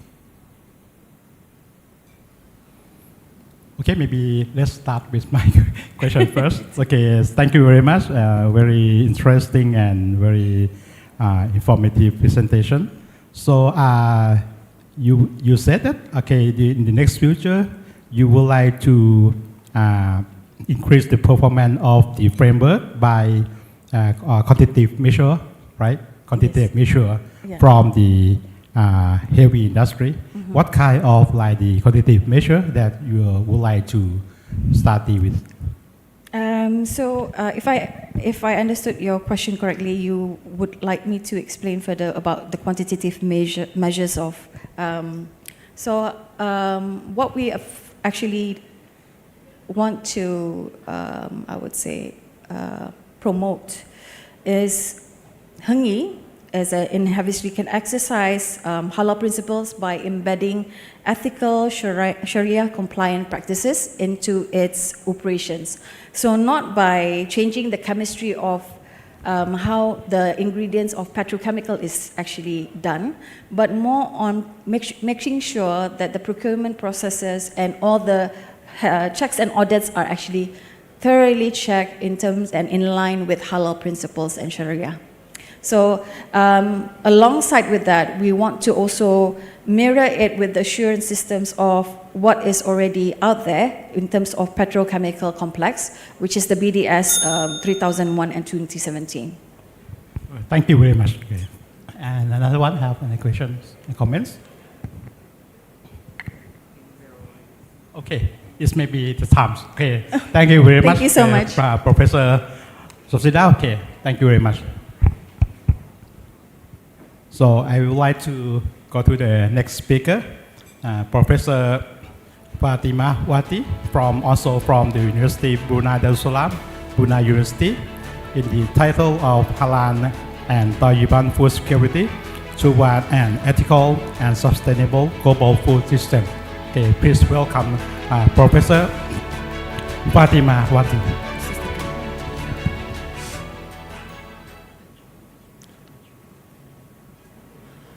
Bismillahirrahmanirrahim. Assalamualaikum warahmatullahi wabarakatuh, and a very good afternoon to everyone today.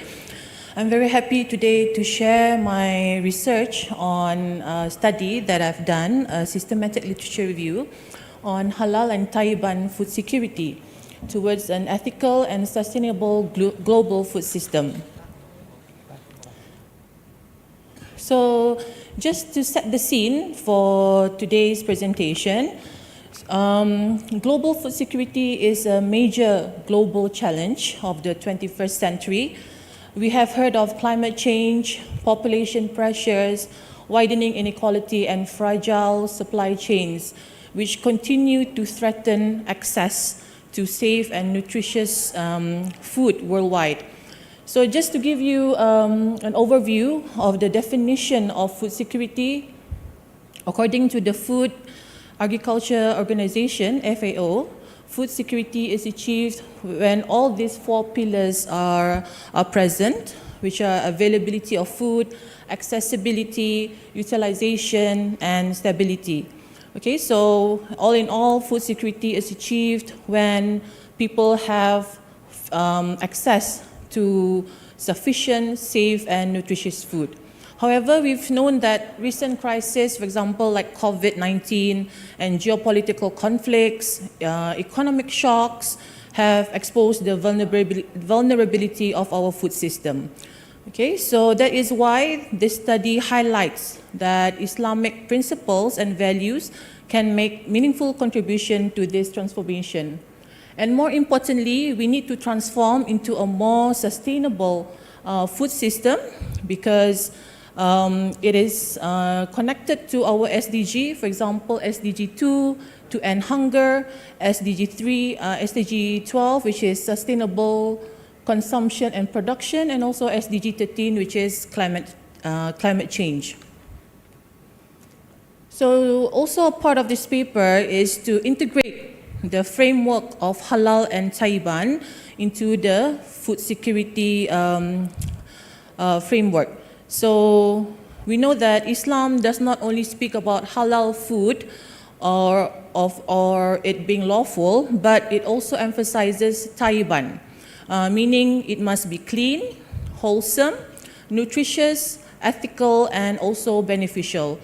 So this expands the focus from not only material, but to also quality and morality. So it integrates moral, spiritual, ecological considerations across the entire food value chain. So if we integrate food security into this framework, we can address it with the broader environmental, social, and governance objectives. So just to give also an overview, how halal and Tayyiban framework is aligned to SDGs. For example, it supports responsible production and consumption, which is SDG 12. Okay, so it encourages balanced consumption and avoidance of waste. So it is also related to SDG 13, which is on climate change, which emphasizes resource stewardship, which is amanah, and protecting land, water, and the biodiversity. It is also related with One Health principles, meaning that it recognizes the interconnected health of humans, animals, and the environment, whereby it encourages safe, clean, and toxin-free and non-contaminated food production. It also upholds social and economic justice because it promotes fair trade, ethical labor practices, and equitable distribution.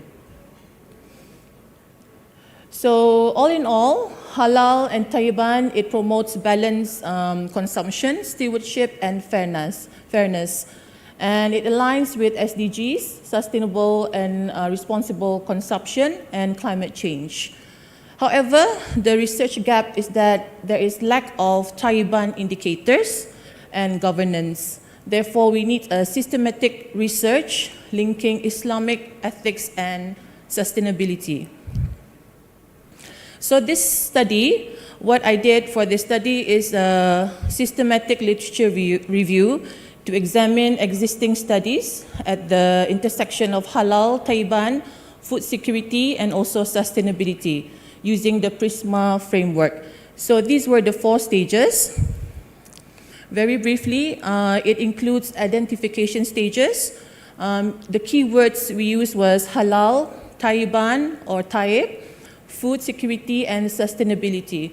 And the databases that I used for this research was Scopus, Science Direct, and Google Scholar. So the second stage, we have to have the inclusion and exclusion criteria. So the years used was 2014 to 2024. And the types of articles, there are journal articles, conference papers, and book chapters. And only English language papers were used. And the focus of the articles, they must address sustainability, ethics, or governance. So in the eligibility stage, all the articles were reviewed for relevance. And finally, in the inclusion stage, for the first stage, we have 432 papers. But after the second stage of the screening, we are left with 225 papers, and in the eligibility stage, we found that only 107 were relevant. And final sample, there were 17 studies used after snowballing, which meant we also used references that were cited by the other papers. So the findings, we found that halal tayyiban can be a 5th pillar of the food security definition just now. So it ensures food is lawful and wholesome. And another finding is that it can strengthen the ethical food system. It highlights nutrition, safety, and cleanliness, quality as the core tayyiban indicators. And also, another finding is that sustainability through the Islamic principles, it promotes moderation, anti-waste, and ecological stewardship. And it also supports the circular economy model.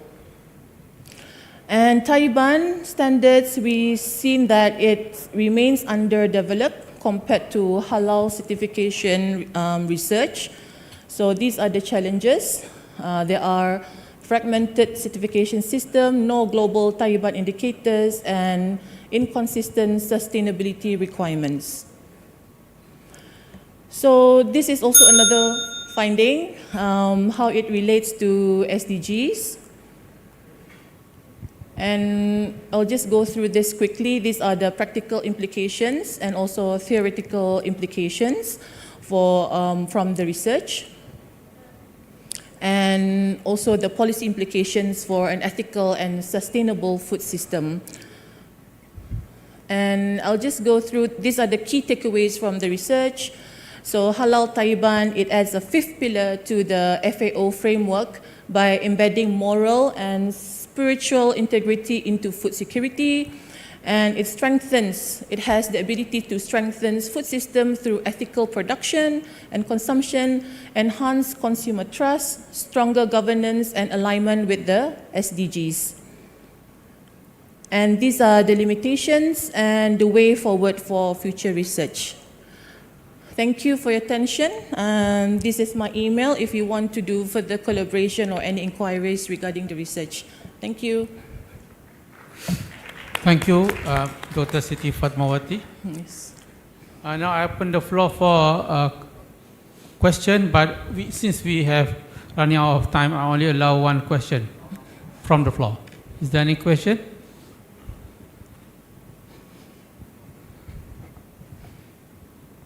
Okay, if no question, there's one question from me. Since you are doing literature review from the database, index database, can you comment on the trends of the halal publication using halal keyword, using Tayyiban keyword, and both keywords?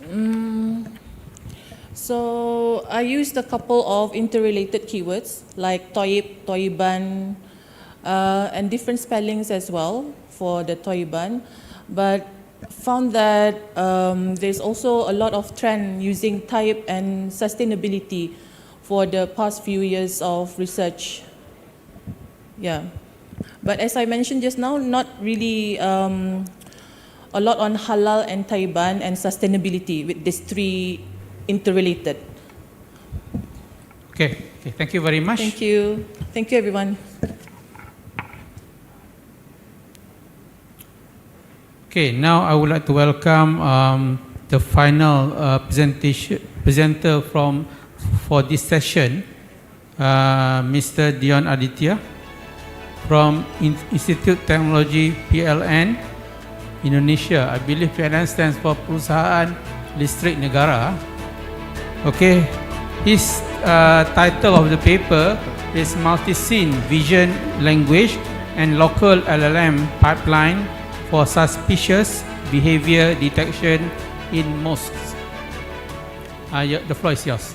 Okay. Good afternoon, everyone. My name is Dion Aditya. Last month, I graduated from Master in Computer Science from ITPLN. At ITPLN, mainly focus in research is renewable energy and green energy. And today, I will present my research in artificial intelligence to develop vision language models to detect suspicious behavior in mosques using local LLM and visual encoder. So the background of the research is emerging the security issue around the mosque because in Indonesia we have a public and high density around the mosque, and it has a security issue like sexual harassment, theft, and also violence. So we need to develop an automated system to detect suspicious behavior, especially in a mosque area, because mostly in Indonesia, the mosque committee is voluntary, so it's require an automated system. So we propose the automated system using small language models or small visual language models. It has 3 steps. The first one is tokenizer, and then processing using small LLM, and the last step is the tokenizer of the input tokens. And it will output the predicted text. So the input is image and the prompt for such as we use ChatGPT or Gemini, but it is the smaller version that we can deploy in edge computing like Raspberry Pi or the small computer that is suitable with most camera surveillance system. We use a small LLM with 360 million parameters, and this is the training setup. We use DCSS public dataset, which contains surveillance video that contains harassment or normal class. So we extract the frames by frames which contains that normal class, and then which frame contains harassment class. there is 5 categories: harassment, fighting, thief, burglary, and then the last class is abuse. We use a small epoch, which is 30 epochs, and batch size 16. And here's the result. We can see in confusion matrix, the models can predict the normal class with a recall 0.92 value, and then it still struggle with the suspicious class, but it still have a recall 0.5 recall, and the total accuracy is 0.70 accuracy. And here's the sample of the result. So there is a normal class, which is someone playing tennis, and the model correctly predicted it is a normal class. And then there is someone still praying, is categorized as suspicious, but it's actually a normal class. Also, it is correctly predicted suspicious behavior, which is sexual harassment happened at the footage. Also, but in some dataset cannot predict a suspicious class, but it actually predicted as a normal class. Here is the result that I explained previously. And compared with other models, such as Moondream vision language model, which is the state of the art for the small vision language models, it has similar accuracy 72.9%, which is good as a comparison. And the finding that we found that still the models still struggle on to predict the suspicious class, and it is commonly happen for the zero shots surveillance detection. And the limitation is it still use a single frame data set, so it doesn't have a temporal context for the model to understand what is the previous scene that happened. So it still has a bias to have understand about the single scene image.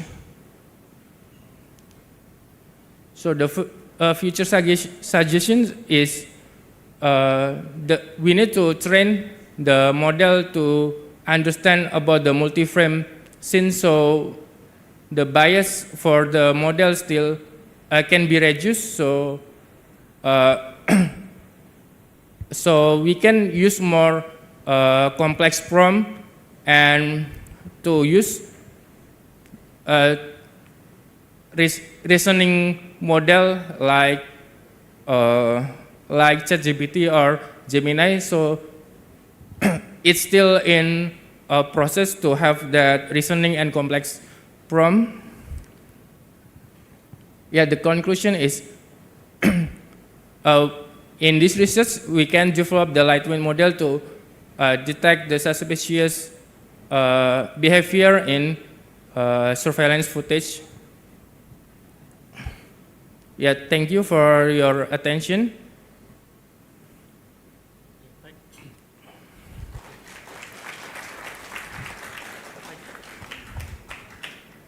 Thank you very much. If you have questions and comments, yes, it's most welcome. It's very interesting research for our security in most. Okay, I have few questions. because I'm very interested in your research. So what kind of like the model you are using? Like the CNN or LSTM something for like the video processing model?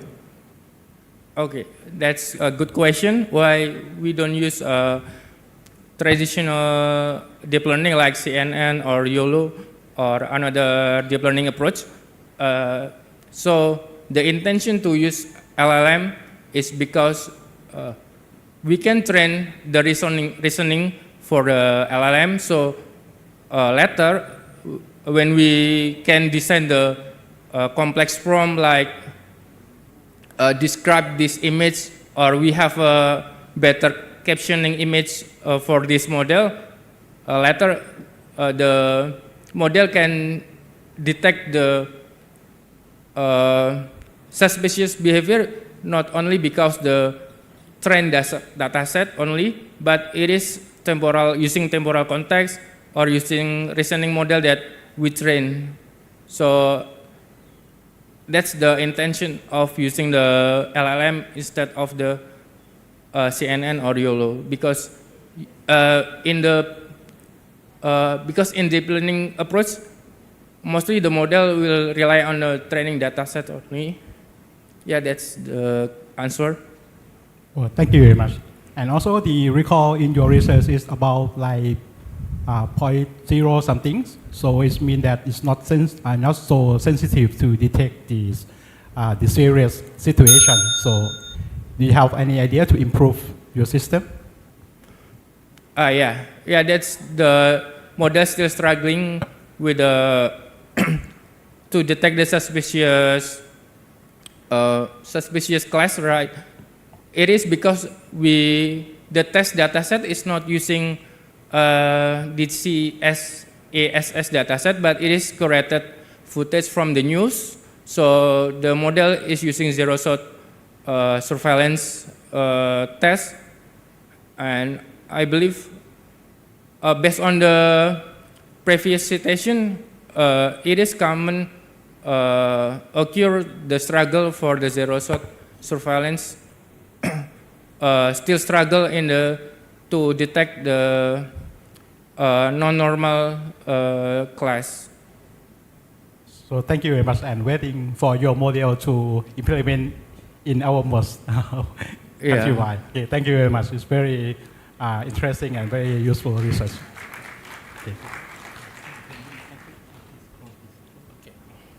Okay, the session is coming to an end. So I think in the itinerary, we are going to close the session with a group photo. Yeah. Thank you very much, our chairpersons, for guiding this session so thoughtfully, and also to all our presenters. Before we proceed to the next segment, which is a certificate presentation and a group photo, I kindly ask all of you to scan a QR code shown on a screen or on the back of your name badge under the document section to evaluate the session we just had. Additionally, those who complete the evaluation will receive a certificate as a token of participation. In the Thailand Halal Assembly 2025. This is a special privilege for those who provide their feedback. Please scan the QR code on the screen to access the evaluation form. Ladies and gentlemen, thank you very much. At this moment, we would like to proceed with the presentation of certificates of appreciation. May I now please invite Assistant Professor Dr. Wanida Nopporn-Pan, Advisor to the Director of the Halal Science Center, Chulalongkorn University, to the stage. A big round of applause, please. And next, may I please invite our first chairperson, Professor Dr. Charil Abdullah from the Department of Mechanical and Materials Engineering, Faculty of Engineering and Built Environment, University Kebangsaan Malaysia, to the stage to receive the certificate of appreciation.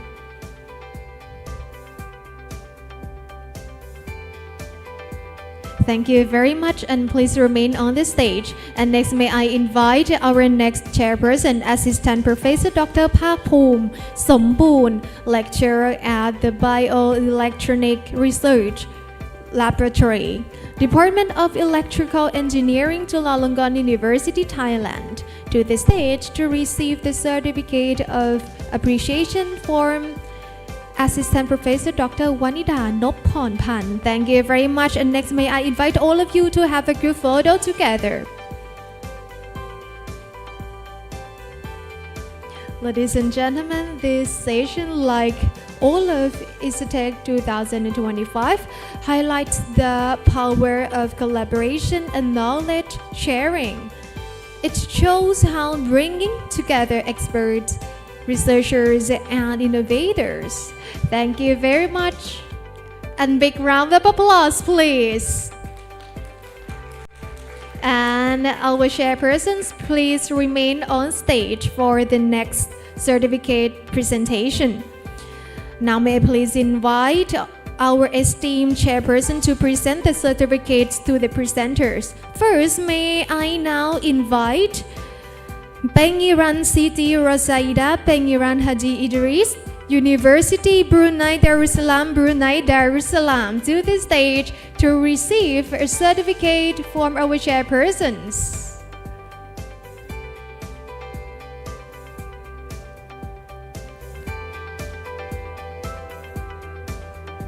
A big round of applause, please.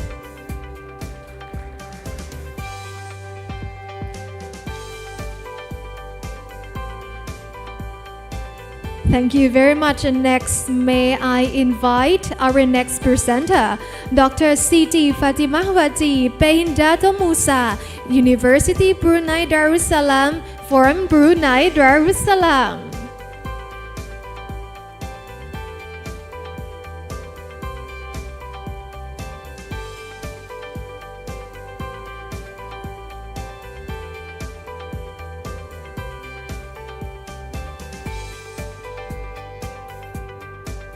A big round of applause, please. And next, may I please invite our presenter, Mr. Dion Aditya, Institute Technology PLN Indonesia, to the stage to receive a certificate from our chairpersons. A big round of applause, please. Please welcome.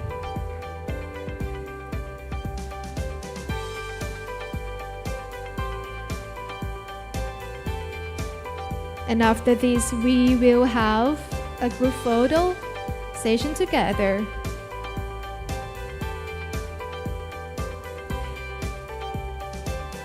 Thank you very much. And next, may I invite all our presenters together with the session chairpersons to join together for a group photo to commemorate this session. This is a moment to celebrate your hard work, dedication, and the valuable insights you have shared today. Let's capture this special occasion together. Thank you very much, and a big round of applause, please. Thank you very much, our chairpersons and also our presenters of this session. And before we proceed to the next session, please note that you are welcome to bring refreshments from outside and enjoy them inside the hall while we proceed with the next session, which will begin shortly. Ladies and gentlemen, we are now entering the oral presentation session on science, technology, and innovation, which is part of the International Halal Science and Technology Conference 2025, or ISTEC 2025. For this session, we are honored to be guided by our distinguished chairpersons.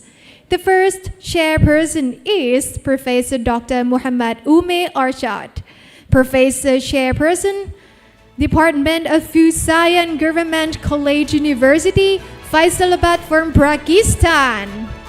Please welcome him.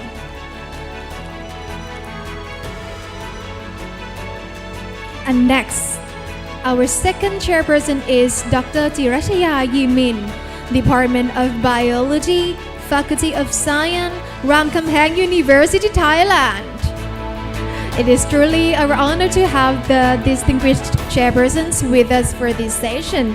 And at this point, I would like to invite the chairpersons to take over and proceed with this session. Please, the floor is yours.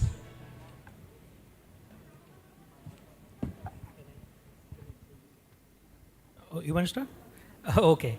Okay, thank you so much. And it was the wonderful session before that. And now we are entering into the science, technology, and innovation perspectives of this particular conference. As everybody knows that the halal is not complete without the science. So we have some very important presenters and speakers from different parts. So I will first of all invite Dr. Maharani Ratna Duhata. She is from UN Maulana Malik Ibrahim Malang, Indonesia, and she is going to present about an integrated computational approach to identify xanthine dehydrogenase inhibitors from Ardisia alpitica, the network, and pharmacology and molecular simulation in the context of halal herbal therapy. So please welcome Dr. Maharani Ratna Duhita. Thank you. It's my pleasure to be here. Assalamualaikum warahmatullahi wabarakatuh. So, my name is Maharani Duhita. I'm from Biology Study Program, Faculty of Science and Technology, UIN Maulana Malik Ibrahim Malang. And today I will present one of my study with title An Integrated Computational Approach to Identify Xanthine Dehydrogenase Inhibitor from Ardisia elliptica, Network Pharmacology and Molecular Simulation in the context of halal herbal therapy. So this study was conducted together with one of my bachelor students in Indonesia. So this is the background of my study. So hyperuricemia is characterized by elevated uric acid levels, and is also resulting from impaired purine metabolism, which the enzyme is xanthine dehydrogenase, and to treat hyperuricemia, currently we use allopurinol. However, numerous side effects has been reported for the use of allopurinol, so it is highlight the need to find a safer and also natural therapy to treat hyperuricemia.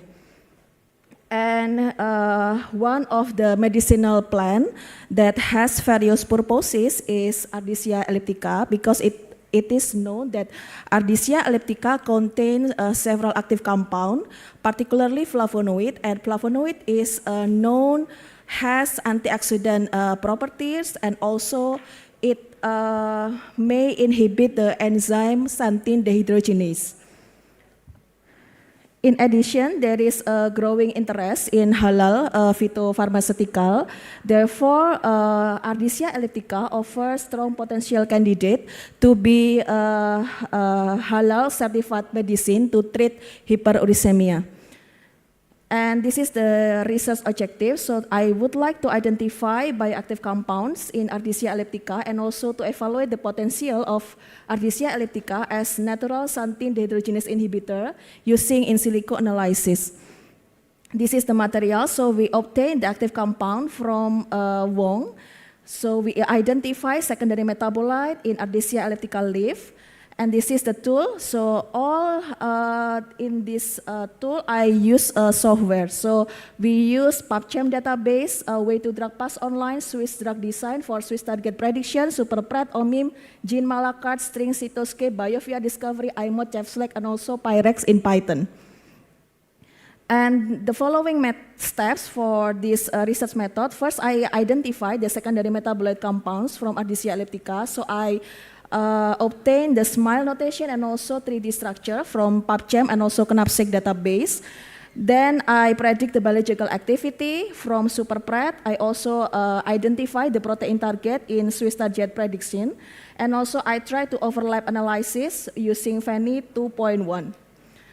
Next, I will analyze the protein-protein interaction using String software, and also I use KEGG pathway and also gene ontology to understand the biological pathways and also molecular function.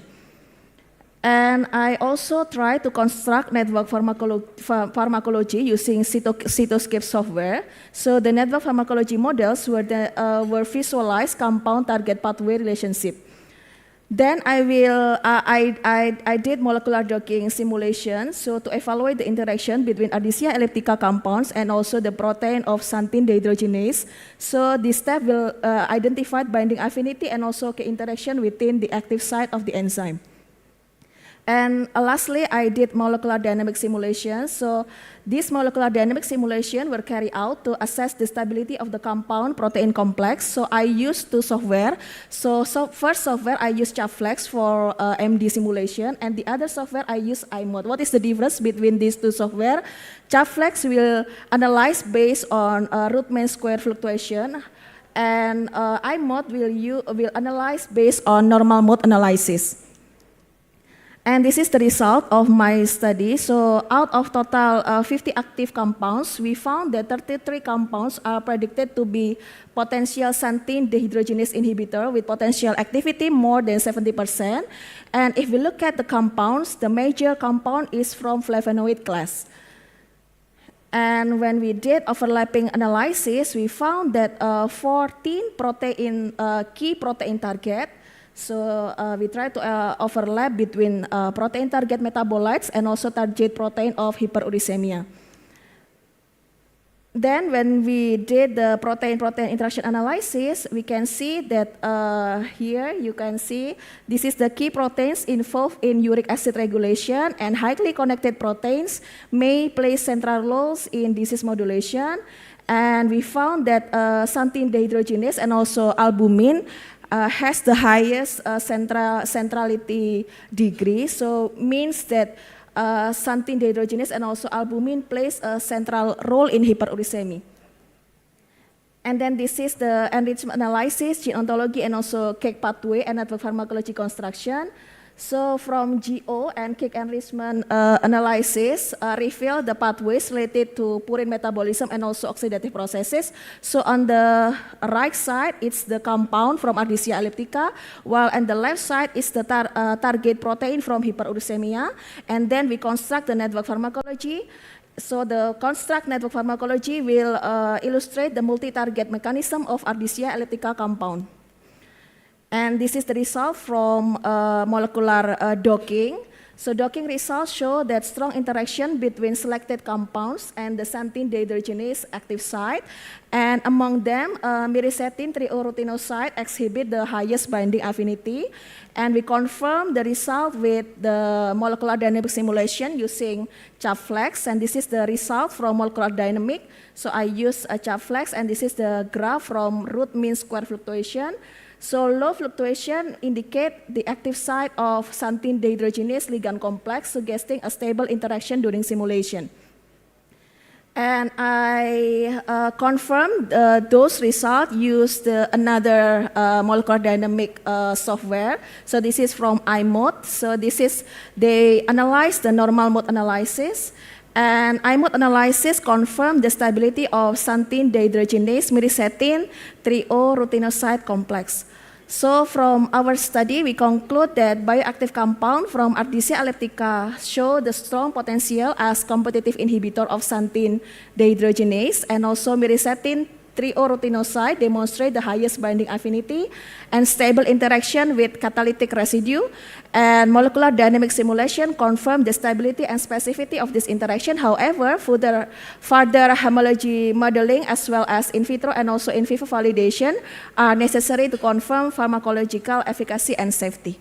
I think that's my presentation. Thank you. Thank you so much for your presentation. It's very impressive work with a lot of data mining. Any question from the audience?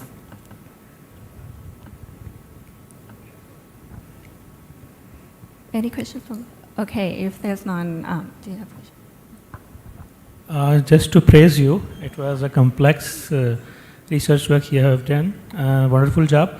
Can you please just tell me, for the molecular doping, how did you prioritize the compounds? Sorry? Selected compounds you have in the use, you have analyzed in the molecular doping side. How, sorry? How did you prioritize? Why did you select those compounds only? Okay. So for molecular docking, as I mentioned before, when I do molecular docking, I use string software. So it will, measure or show which active compound we can choose for the further analysis. So the molecular docking just for the confirmation, but to choose we use the string analysis first. So when you use string software, it will measure and it will show which compound you use for further analysis to dock. Okay, thank you so much. Thank you, ma'am. I have a quick question. So, do you plan to, for further work, to confirm in vivo or in vitro? Yeah, so thank you for your question. So currently I'm doing in vivo studies. So I try to make it the extract and I try to make it in nano size because it's easily penetrate to the cell. But now we still optimize the dose for the extract. Yeah. It would be interesting to go with your metabolite, the candidate that you select based on your analysis. Yeah. Thank you so much. Okay. So thank you. That's about time.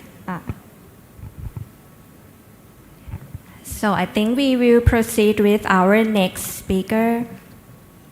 So I would like to invite Mrs. Sharan Anis Haswani 𝑚𝑯𝑨𝑰𝑳𝑨𝑵𝑫 from the Halal Products Research Institute, University Putra, Malaysia. And the title will be Hybrid Extraction Optimization for Moringa oleifera Leaves Protein.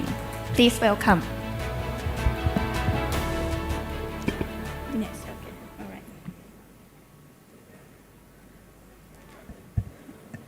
Okay, Assalamualaikum and Sawadika.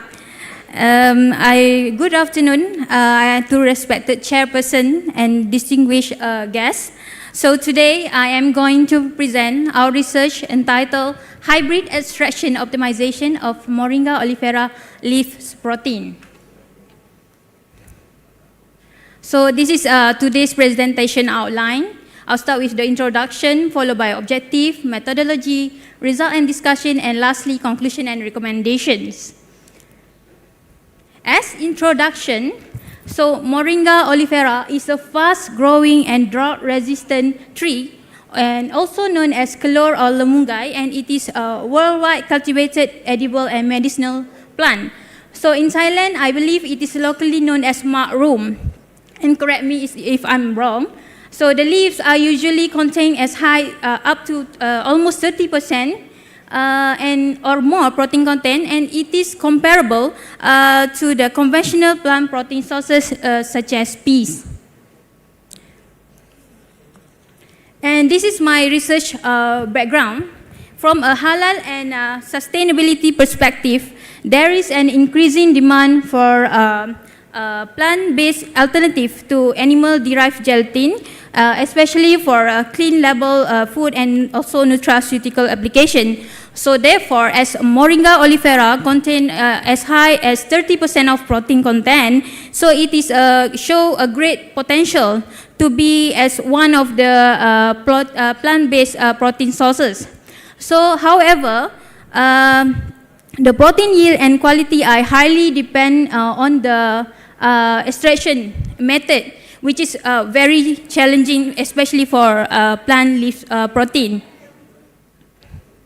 So the objective of my research aim to develop and optimize an integrated extraction process to obtain high purity Moringa oleifera protein concentrate suitable for use as a potential halal alternative to gelatin in food and also nutraceutical applications.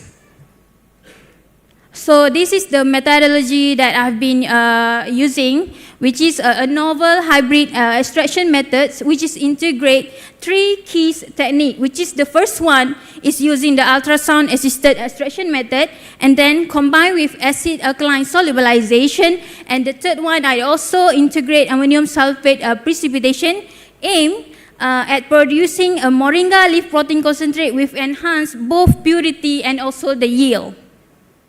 So from this flowchart, I will explain in brief what I was doing. The Moringa oleifera was dispersed in water and then alkalized to pH 8.5 to 9.5 and then subjected to ultrasonication at controlled temperature. And then after the centrifugation, the collected supernatant will be added with the ammonium sulfate to selectively precipitate the proteins. And then the protein was washed, resolubilized and to neutral pH, freeze-dried and collected as a moringa protein concentrate, or I call it as MPC, which is ready for analysis. So this is the experimental design that I've been using. It was conducted using the response surface methodology, RSM, with a Belz-Benken design, BBD, and 3 independent variables were studied, which is the first one is the pH extraction, sonication time, and also ammonium sulfate concentration. So there are all together is 15 experiment runs were performed, including center points to assess the process stability. And 2 responses were evaluated at this point, which is the extraction yield and also the protein yield. And then the experimental data was fitted to second order polynomial model, and the model validity was confirmed using the ANOVA and also a verification experiment at the predicted optimum condition. So this is the result and discussion. As you can see in the image shown, is the moringa protein concentrate, which is the extracted using the hybrid method. And from this result, from the experimental matrix here, several important trends were observed where we can see the highest extraction yield, approximately 5.7%, and the highest protein yield around 12.7% were achieved at higher pH, longer sonication time, and also higher salt concentration. And this is the analysis of variance for the quadratic model fitted for both extraction yield and also protein yield. And we can see here the R-squared value above 0.98% indicate a good model, indicate that the model is significant, and non-significant lack of fit indicate a good model adequacy. So also among the variables, sonication time here was the most influential factors, followed by the pH and ammonium sulfate concentration. And this is the model fitting for both responses, and we can see it is in the coded variable A, B, and C in equation 1 and 2 respectively for both responses. And next is the response surface analysis, where this is the 3D plot that we can see the interaction between the responses. So when pH and the sonication time increase, both extraction yield and protein yield significantly also increase at feed salt concentration. But we cannot see the same effect in between the salt concentration and pH for both extraction yield and protein yield. But for the next response surface analysis between the salt concentration and time, we can see the most similar effect to the figure 1, but less pronounced compared to the figure 1.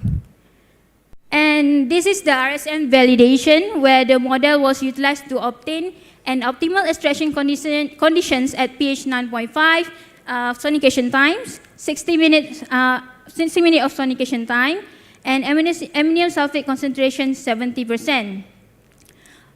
So the model predicted that the extraction yield and protein yield will be 5.60% and 12.61% respectively. And to validate the model, experimental runs were conducted, and the results show that the extraction yield is resulted to 5.54%, and 12.39% for protein yield. So, experimental validation show a very close agreement with less than 2% residual error, confirming excellent model accuracy. So, as the conclusion, a hybrid extraction method combining ultrasound-assisted alkaline extraction and ammonium sulfate precipitation was successfully optimized for Moringa oleifera leaf protein concentrate. And pH, sonication, and sonication time were the most influential parameters affecting both protein yield and also purity. So we also got the optimized condition where it resulted to the protein content to up to 61.63% and extraction with 5.54% and the protein yield is 12.39%. So as the recommendation for the future, we have to evaluate the techno-functional properties, including the solubility, forming, emulsifying, and also gelling behavior of the protein extract that we get, and also investigate the structural and thermal characteristics to assess suitability as a gelatin alternative, and also validate performance in food model system, particularly halal confectionery and clean label application. And that's all for me. Thank you so much. Thank you. Wonderful presentation. Does anybody have any questions? No questions? Sir.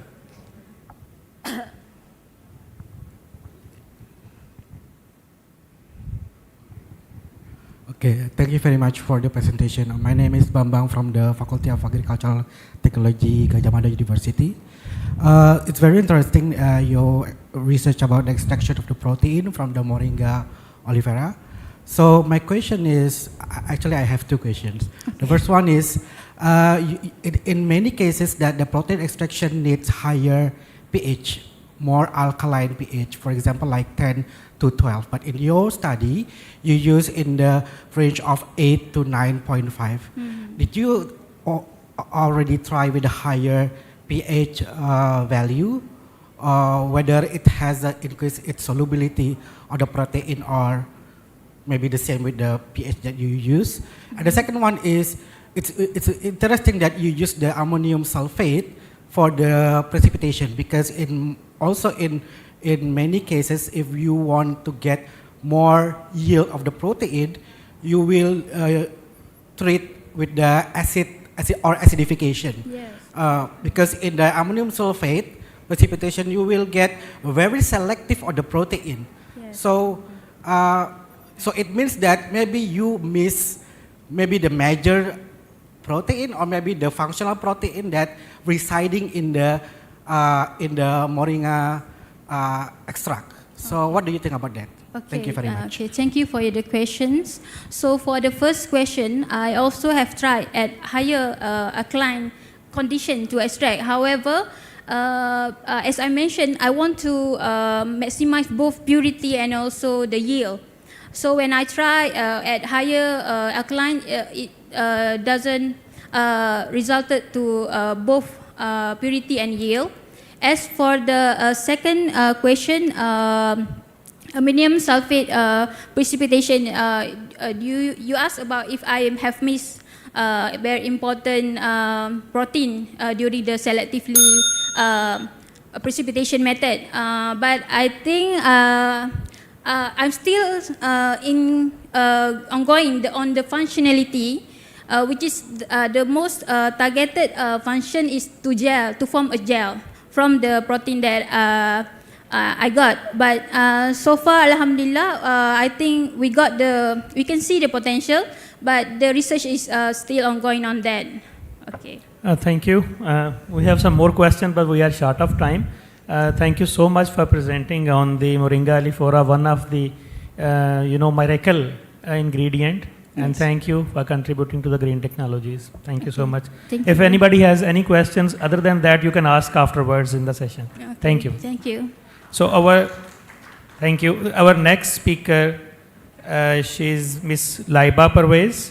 She's from Chulalongkorn University, Thailand, and she's going to present on the comparative analysis of gut microbiota in post-mortem chronic antibiotic versus minimal to no alcohol users in Thai population. So please welcome Ms. Laiba. All right. Hello, everyone. My name is Laiba Pervez, and I am from the Department of Forensic Medicine, Chulalongkorn University. And today the topic of my presentation is the chronic comparative analysis of gut microbiota in post-mortem chronic alcoholics versus minimal to no alcohol users in the Thai population. So first, let's start with the gut microbiome. Gut microbiome plays a vital role in human health, aiding in digestion, regulating immune responses, as well as metabolism.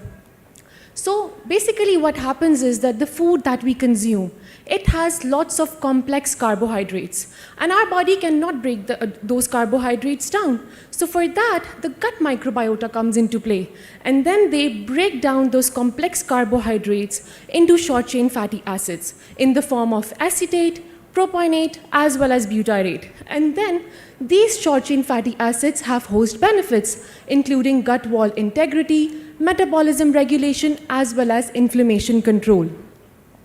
So now what happens is that if someone is chronically consuming alcohol, then the gut lining is damaged, which is resulting into a leakier gut.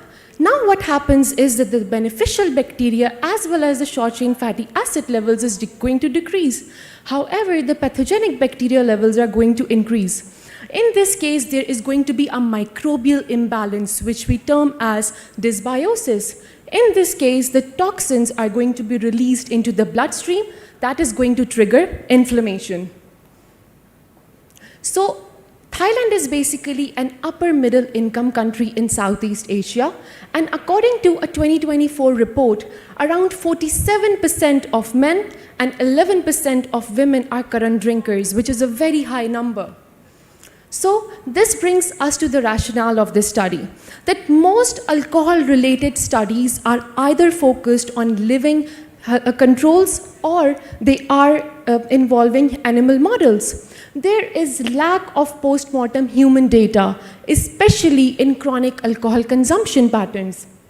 Studying the cecum and feces samples of the chronic alcohol cadavers is going to give us the microbial signatures and also help us in understanding the host microbiome interaction. Alongside, it is going to help us in contributing to forensic significance in estimating the cause of death in undetermined cause of death case scenarios. Alongside, it is going to have clinical understanding of alcohol-related disorders. Also, this is the first study that is being conducted on post-mortem cecum and feces samples in the chronic alcohol cadavers within the Thai population. So this is a pilot design study which included 12 cadavers per group. The eligibility criteria included experimental group having a history of chronic alcohol consumption. However, the control group had no history of chronic alcohol use. The PMI post-mortem interval should be within 24 hours, age should be 18 years and above, and both needs to be Thai nationals. The exclusion criteria is either a person died because of exposed intestine to the environment, decomposition stages, died of drowning, or any history of diseases or narcotic drug usage are going to be excluded from this study.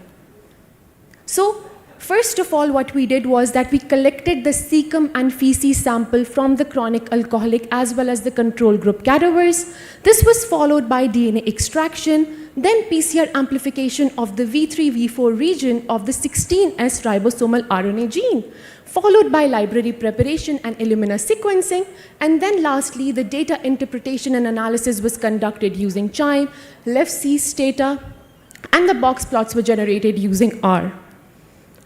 So the demographic data that was collected from the cadavers was sex, age, and PMI, and there was no significant difference between both the groups in terms of their age and PMI. So this study was basically divided into 4 major groups. The first is the comparative analysis of the gut microbiota of experimental and control group cecum sample. In this case, the results that we have gotten was that the Firmicutes is a beneficial bacteria and their levels in the chronic alcohol consumers were lower. However, the Proteobacteria and Fusobacteria that are the biomarkers of dysbiosis, they were significantly higher in the alcoholic cecum. However, coprococcus was higher in the healthy control, which is a butyrate-producing beneficial bacteria, and at the genus level, Peniclostridium, that is a opportunistic pathobiont, its level were higher in the alcoholic group. Alongside, the Levsian cladogram suggested that bacilli levels were higher, and it is also related to dysbiosis. So the takeaway from this study was that when someone is chronically consuming alcohol, so their gut microbiota is going to tell us that there is dysbiosis within the gut. Also, there was no significant difference between the alpha and beta diversity values comparing both the groups. So the next study was between the experimental and control group feces samples. In this case, at the phylum level, we could not find any statistical significant differences, but at the genus level, the levels of Clostridium sensu stricto 1 was higher, and studies have suggested that it is related to dysbiosis, and its level were higher in case of alcoholic feces samples. Next, in order for us to understand the spatial heterogeneity in different gut regions, we analyzed the experimental group cecum as well as feces sample. In this case, we found out that the levels of Roseburia were higher in the cecum samples, which is a butyrate-producing bacteria, as well as Chlorophyceae and Crocouria are actually normally rarely found in the gut, but since their levels were significantly higher, it shows that there is dysbiosis within the gut. Alongside, Collinsella was higher in the feces sample. It can also act as a pathobiont, and it's related, but it's inhabited within the feces. Also, just like the previous two groups, there was no statistical significant difference between the beta diversity and alpha diversity indices. The last group is basically in order for us to understand the spatial heterogeneity between the control groups, cecum and feces sample, to understand either feces is the correct representative of the gut microbiota or not. This study comparison was conducted. In this case, there was a statistical significant difference at the phylum level. We saw that the firmicutes were higher in the cecum samples. However, in the feces, the bacteroidetes were higher. This is because that firmicutes are mostly likely present in an acidic pH environment, and cecum has an acidic pH.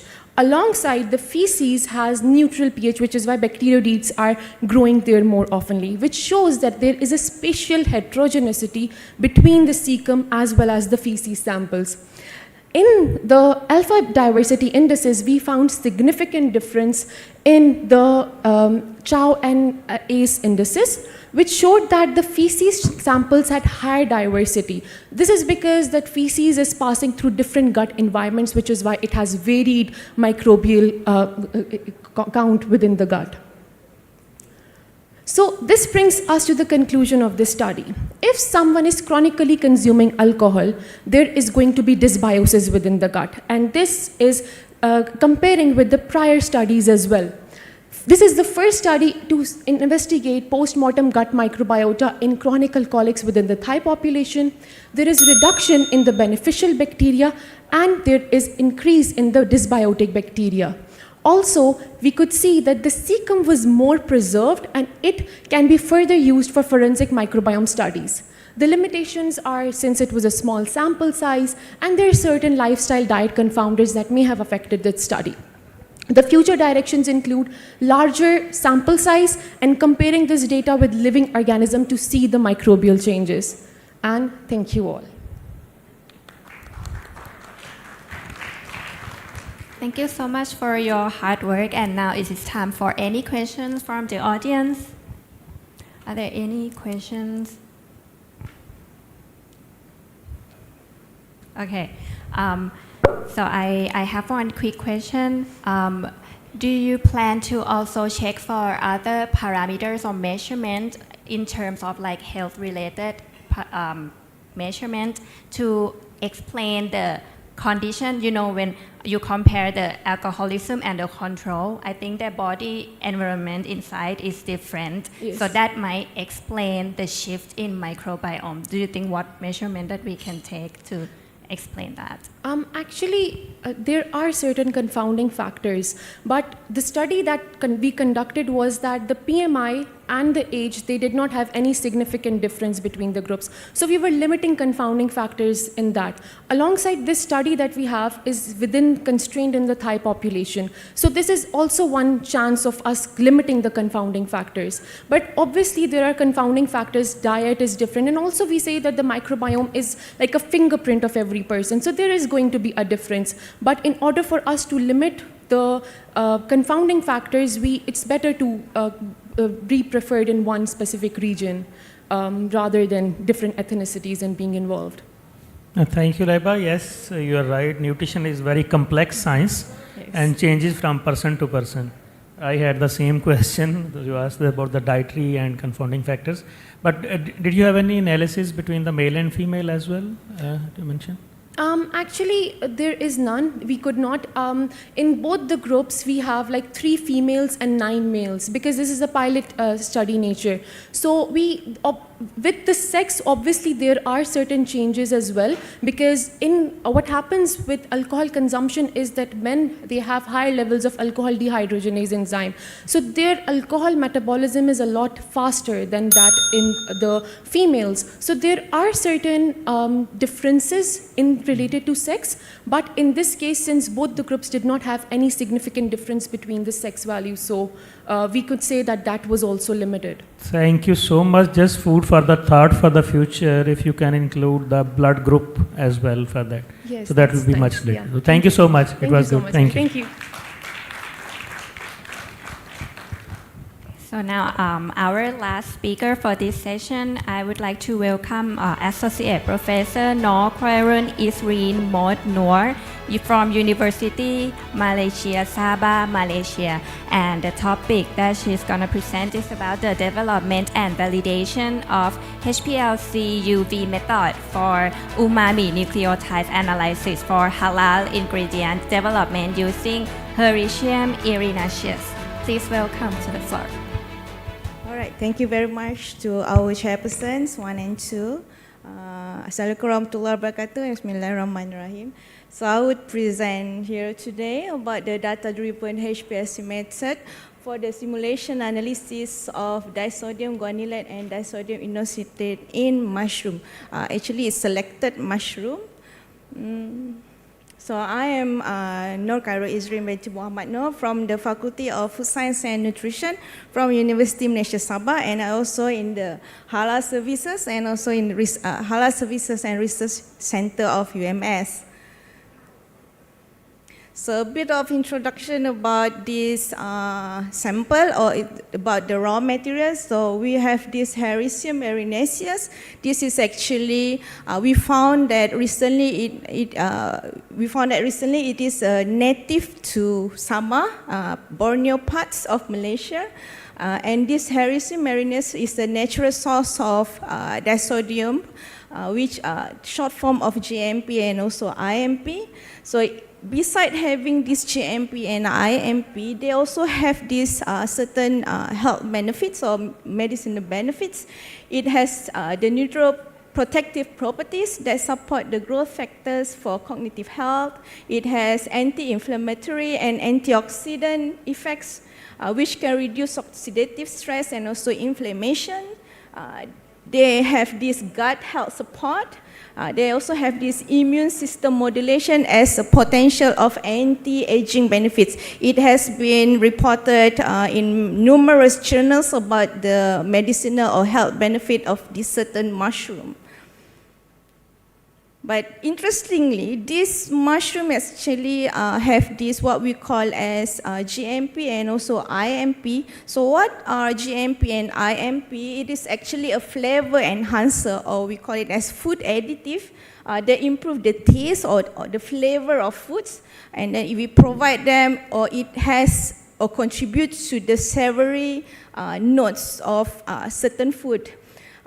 And also several subformation of nucleotide, because GMP and IMP is actually, they are actually nucleotides, nucleotide-based compounds that proven and also identified that give the umami taste as enhancing compounds, okay, GMP and also IMP. All right, and then GMP and IMP are also essential metabolites or purine nucleotides And of course, they enhance the umami flavor. But GMP and IMP, they have the weakness which not many products or not many mushroom or food that has high content of GMP and also IMP. And also, although they contribute to the umami taste, it's very hard for us to really extract the GMP and also IMP. So on its own, they are very weak. And usually, food manufacturers or food scientists, food researchers, they always integrate the GMP with GMP, IMP with MSG. So our concern is that due to the typical problems or perception with MSG, that we would like to enhance or to increase the efficiency of GMP and IMP in raw materials. All right, so they are GMP and IMP actually are very valued in food industry when they combine together with the food, nutrient compounds in food, flavor compounds naturally exist in food. They give a very good key umami compounds. So what we want is that the presence of umami-rich compounds is actually, what we want to find is that we want to integrate these GMP and IMP compounds, right, in these whatever food products that don't have this taste, good taste, okay, or bland taste. We want to increase the tasty of that, the taste of that product. So accurate quantification is really needed because, of course, as we know, the compounds are very very complex and we need a lots of extraction, modification, optimization, and so on to achieve or to get the optimum content. All right. So so that's actually the challenges that we face. So a bit of GMP and also IMP, it's actually disodium guanylate, GMP, and also disodium inositate, also known as IMP. All right, so our objective was to modify and validate using HPLC, which I believe most of us are very familiar with HPLC, to achieve simultaneous detection of GMP and IMP, because we want to simplify the detection of GMP and IMP in any products, in any raw materials that contain or we expect them to contain in that product. To improve accuracy, precision, and also runtime of HPLC running time, and to apply this method to the mushroom species, because here we focus on mushroom. All right, so more or less, those are the steps involved in the extraction with the preparation of mushroom, raw mushroom, and then we extract using the extraction. And then we place in the water bath, and then we prepare the sample, and then we inject it into the HPLC. All right. So the nucleotide extraction, more or less, we use like water, only water, because we want to reduce the use of solvent. Right. So we use distilled water to enhance the extraction. And then we filter, of course, and then we inject it into the HPLC, and we have some data interpretation. So more or less, because I would like to just to let you all know that this is an optimization method of HPLC. So nothing grants on that, nothing unnormal with this. We want to show that we did some optimization of the HPLC. So from here, I showed that here are the chromatographic peak of GMP and also IMP. Of course, we did run a lots of concentration with different pH, with different solvent, with different mobile phase of the HPLC. All right, so here I just show one of the many results that we did get. So at 60 ppm of running of concentration, so these are the peak that we get. at certain retention time. All right, and here is what we did get when we run the sample, the mushroom sample. We can see that it's very, actually the peak, chromatographic peak of hydrolyzed hericium using distilled water only. So these are the parameters for the optimization. We use potassium dihydrogen phosphate. We use different pH, different acid, weak acid, neutral. We use different flow rates, injection volume, and also column temperature, lots of parameters. So this is what we have gotten, and we did standard curve for GMP and also for IMP respectively. And this, what's the real situation? When we use the mushroom itself, the peak are very, very low peak compared to like the highest peak, there are no GMP and IMP, unfortunately.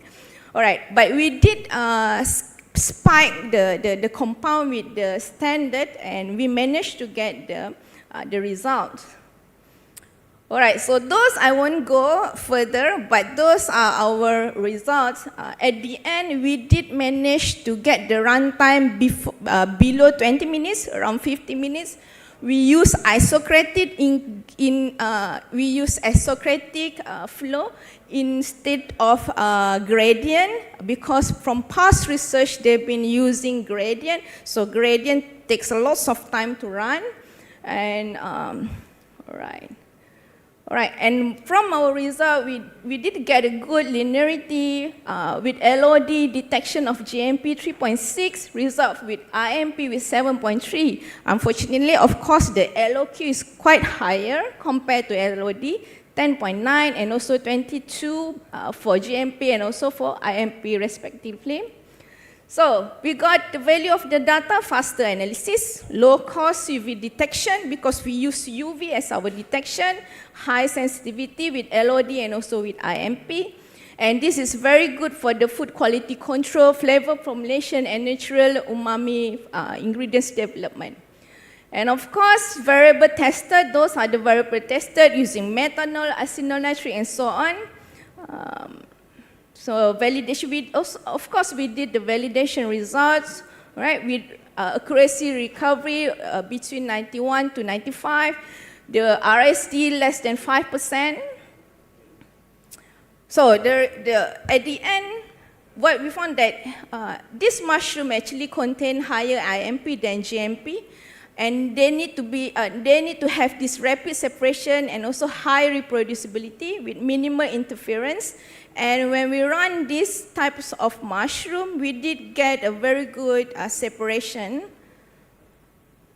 So here, good for the product formulation, flavor standardization, for nutritional profiling, shelf life studies, and so on. But the limitation, what we did was only for validated for H. erinaceus, meaning hericium. So we need to see with other types of mushroom. So in conclusion, the optimum parameters using HPLC include this kind of parameters with different pH, flow rate, injection volume, and also column temperature by using mobile phase composition of potassium dihydrogen phosphate and also methanol. All right, those are the references, and those are publication related to what I've been presented. And then acknowledgement to the Malaysia Higher Education, UMS, and also my team members. Thank you very much. Thank you so much for sharing your work. I think we're okay to do one quick question. Are there any questions from the audience? Okay.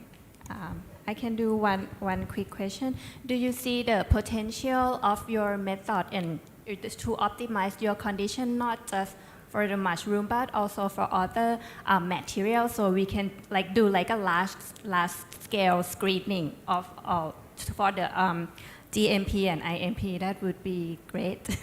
Oh yes, of course. But of course, it's always hard when we go for high production, high, yeah, of course you know high volume. But this one is, what we managed to get was that it's lower the detection limit by using only HPLC. I think every university at least have one HPLC, the most traditional method of detection. And the detection, we use only UV at certain wavelength. So, and then from this method we get a clear separation and we can run it simultaneously. Meaning one run we get JMP and also IMP. Very, very rapid. That's the best that we can get because we want to to decrease the detection time. Of course, with good precision. Yeah. Yeah, thank you so much. Highly sensitive. But Yeah. I appreciate that you are saying that HPLC is very traditional method now, and it's a conservative. Yes, the techniques are coming, so everything is getting redundant. But still, it's very good that you have actually gone to such a low concentration, and particularly in the mushroom-like product where other compounds can interfere with these true GMP and IMP. Yes. So I really appreciate this study. This is a start of a new era. Thank you so much. Thank you so much, everybody. Thank you very much. Thank you very much to our chairpersons for guiding this session so thoughtfully, and also to all presenters for sharing your research and insights with us today. Before we proceed to the next segment, now I kindly ask all of you to scan a QR code on the screen or on the back of your name badge under the document section to evaluate the session we just had. Additionally, those who complete the evaluation will receive a certificate as a token of participation in the Thailand Halal Assembly 2025. This is a special privilege for those who provide their feedback. So please scan the QR code on the screen to access the evaluation form. All right, thank you very much for your cooperation, and we will now conclude the evaluation process. Ladies and gentlemen, now I would like to proceed with the presentation of certificates of appreciation to our session chairpersons. Now, may I please invite His Excellency, Mr. Ihsan Ovud, Secretary General, the Standards and Metrology Institute for the Islamic countries to the stage to present the certificate. A big round of applause, please. Please welcome. And next, may I invite our first chairperson, Professor Dr. Muhammad Ume Arshad, Professor and Chairperson, Department of Food Science, Government College University, Faisalabad, Pakistan, to the stage to receive the certificate of appreciation. Thank you very much, and please remain on stage. Next, may I invite our next chairperson, Dr. Tirashaya Yimin, Department of Biology, Faculty of Science, Ramkhamhaeng University, Thailand.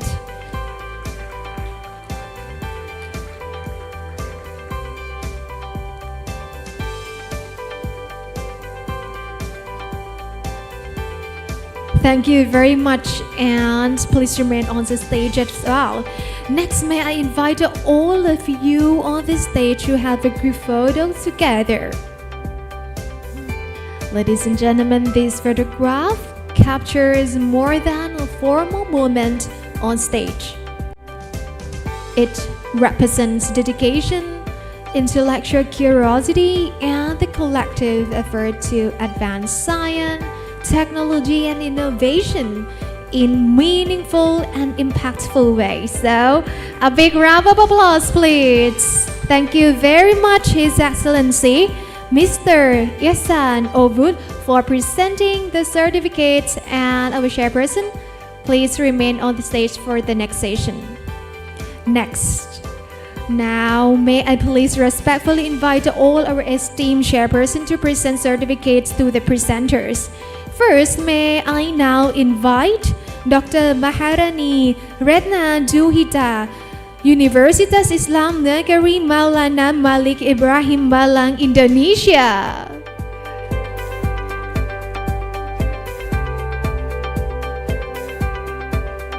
Let's welcome her.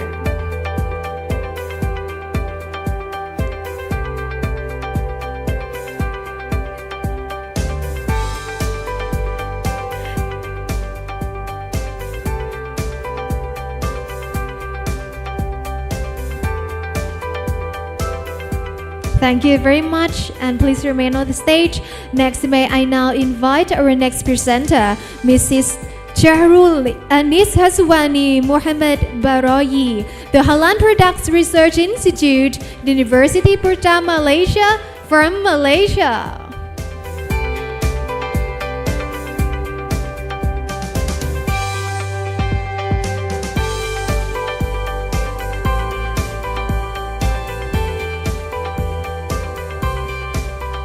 Thank you very much. And next, may I now invite Ms. Laibar Pilves from Chulalongkorn University, Thailand.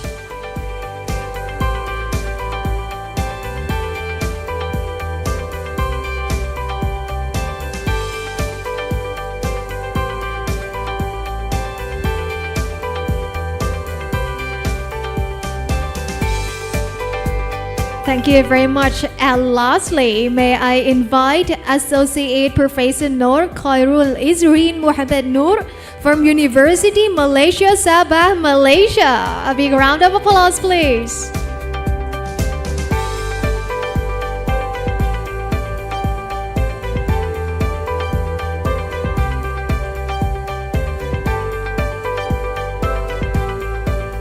Thank you very much. And next, may I invite all our presenters together with the station chairpersons to join together for a group photo to commemorate this session. This is a moment to celebrate your hard work, dedication, and the valuable insights you have shared today. The interaction between our presenters and chairpersons highlights the strength of VISATEC 2025 as a platform for knowledge sharing, mentorship, and inspiration. Ladies and gentlemen, a big round of applause, please. And that concludes the oral presentation session on science, technology, and innovation. Thank you very much to our distinguished chairperson and all our presenters.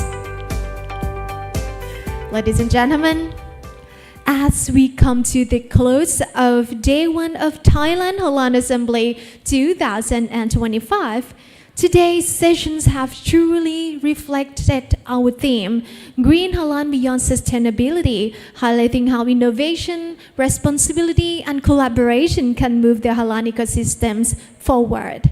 And this is only the beginning. Tomorrow, starting at 9 a.m., we look forward to another full day of engaging sessions, more oral presentations, the award ceremony, and a meaningful closing ceremony to conclude the assembly. And before you leave, may I kindly invite all of you to drop your name badge into the collection boxes provided. We will reuse it for tomorrow as part of a commitment to sustainability, a small action that supports our Green Halal concept. We look forward to welcoming you back tomorrow morning for another full day of insightful sessions. I am Sania Kakao. Thank you very much for being with us today. Wishing you a pleasant evening. ขอบพระคุณทุกท่านแล้วพบกันใหม่ในวันพรุ่งนี้ค่ะวัสสลามุอะลัยกุมวะเราะห์มะตุลลอฮิวะบะเราะกาตุฮ์สวัสดีค่ะ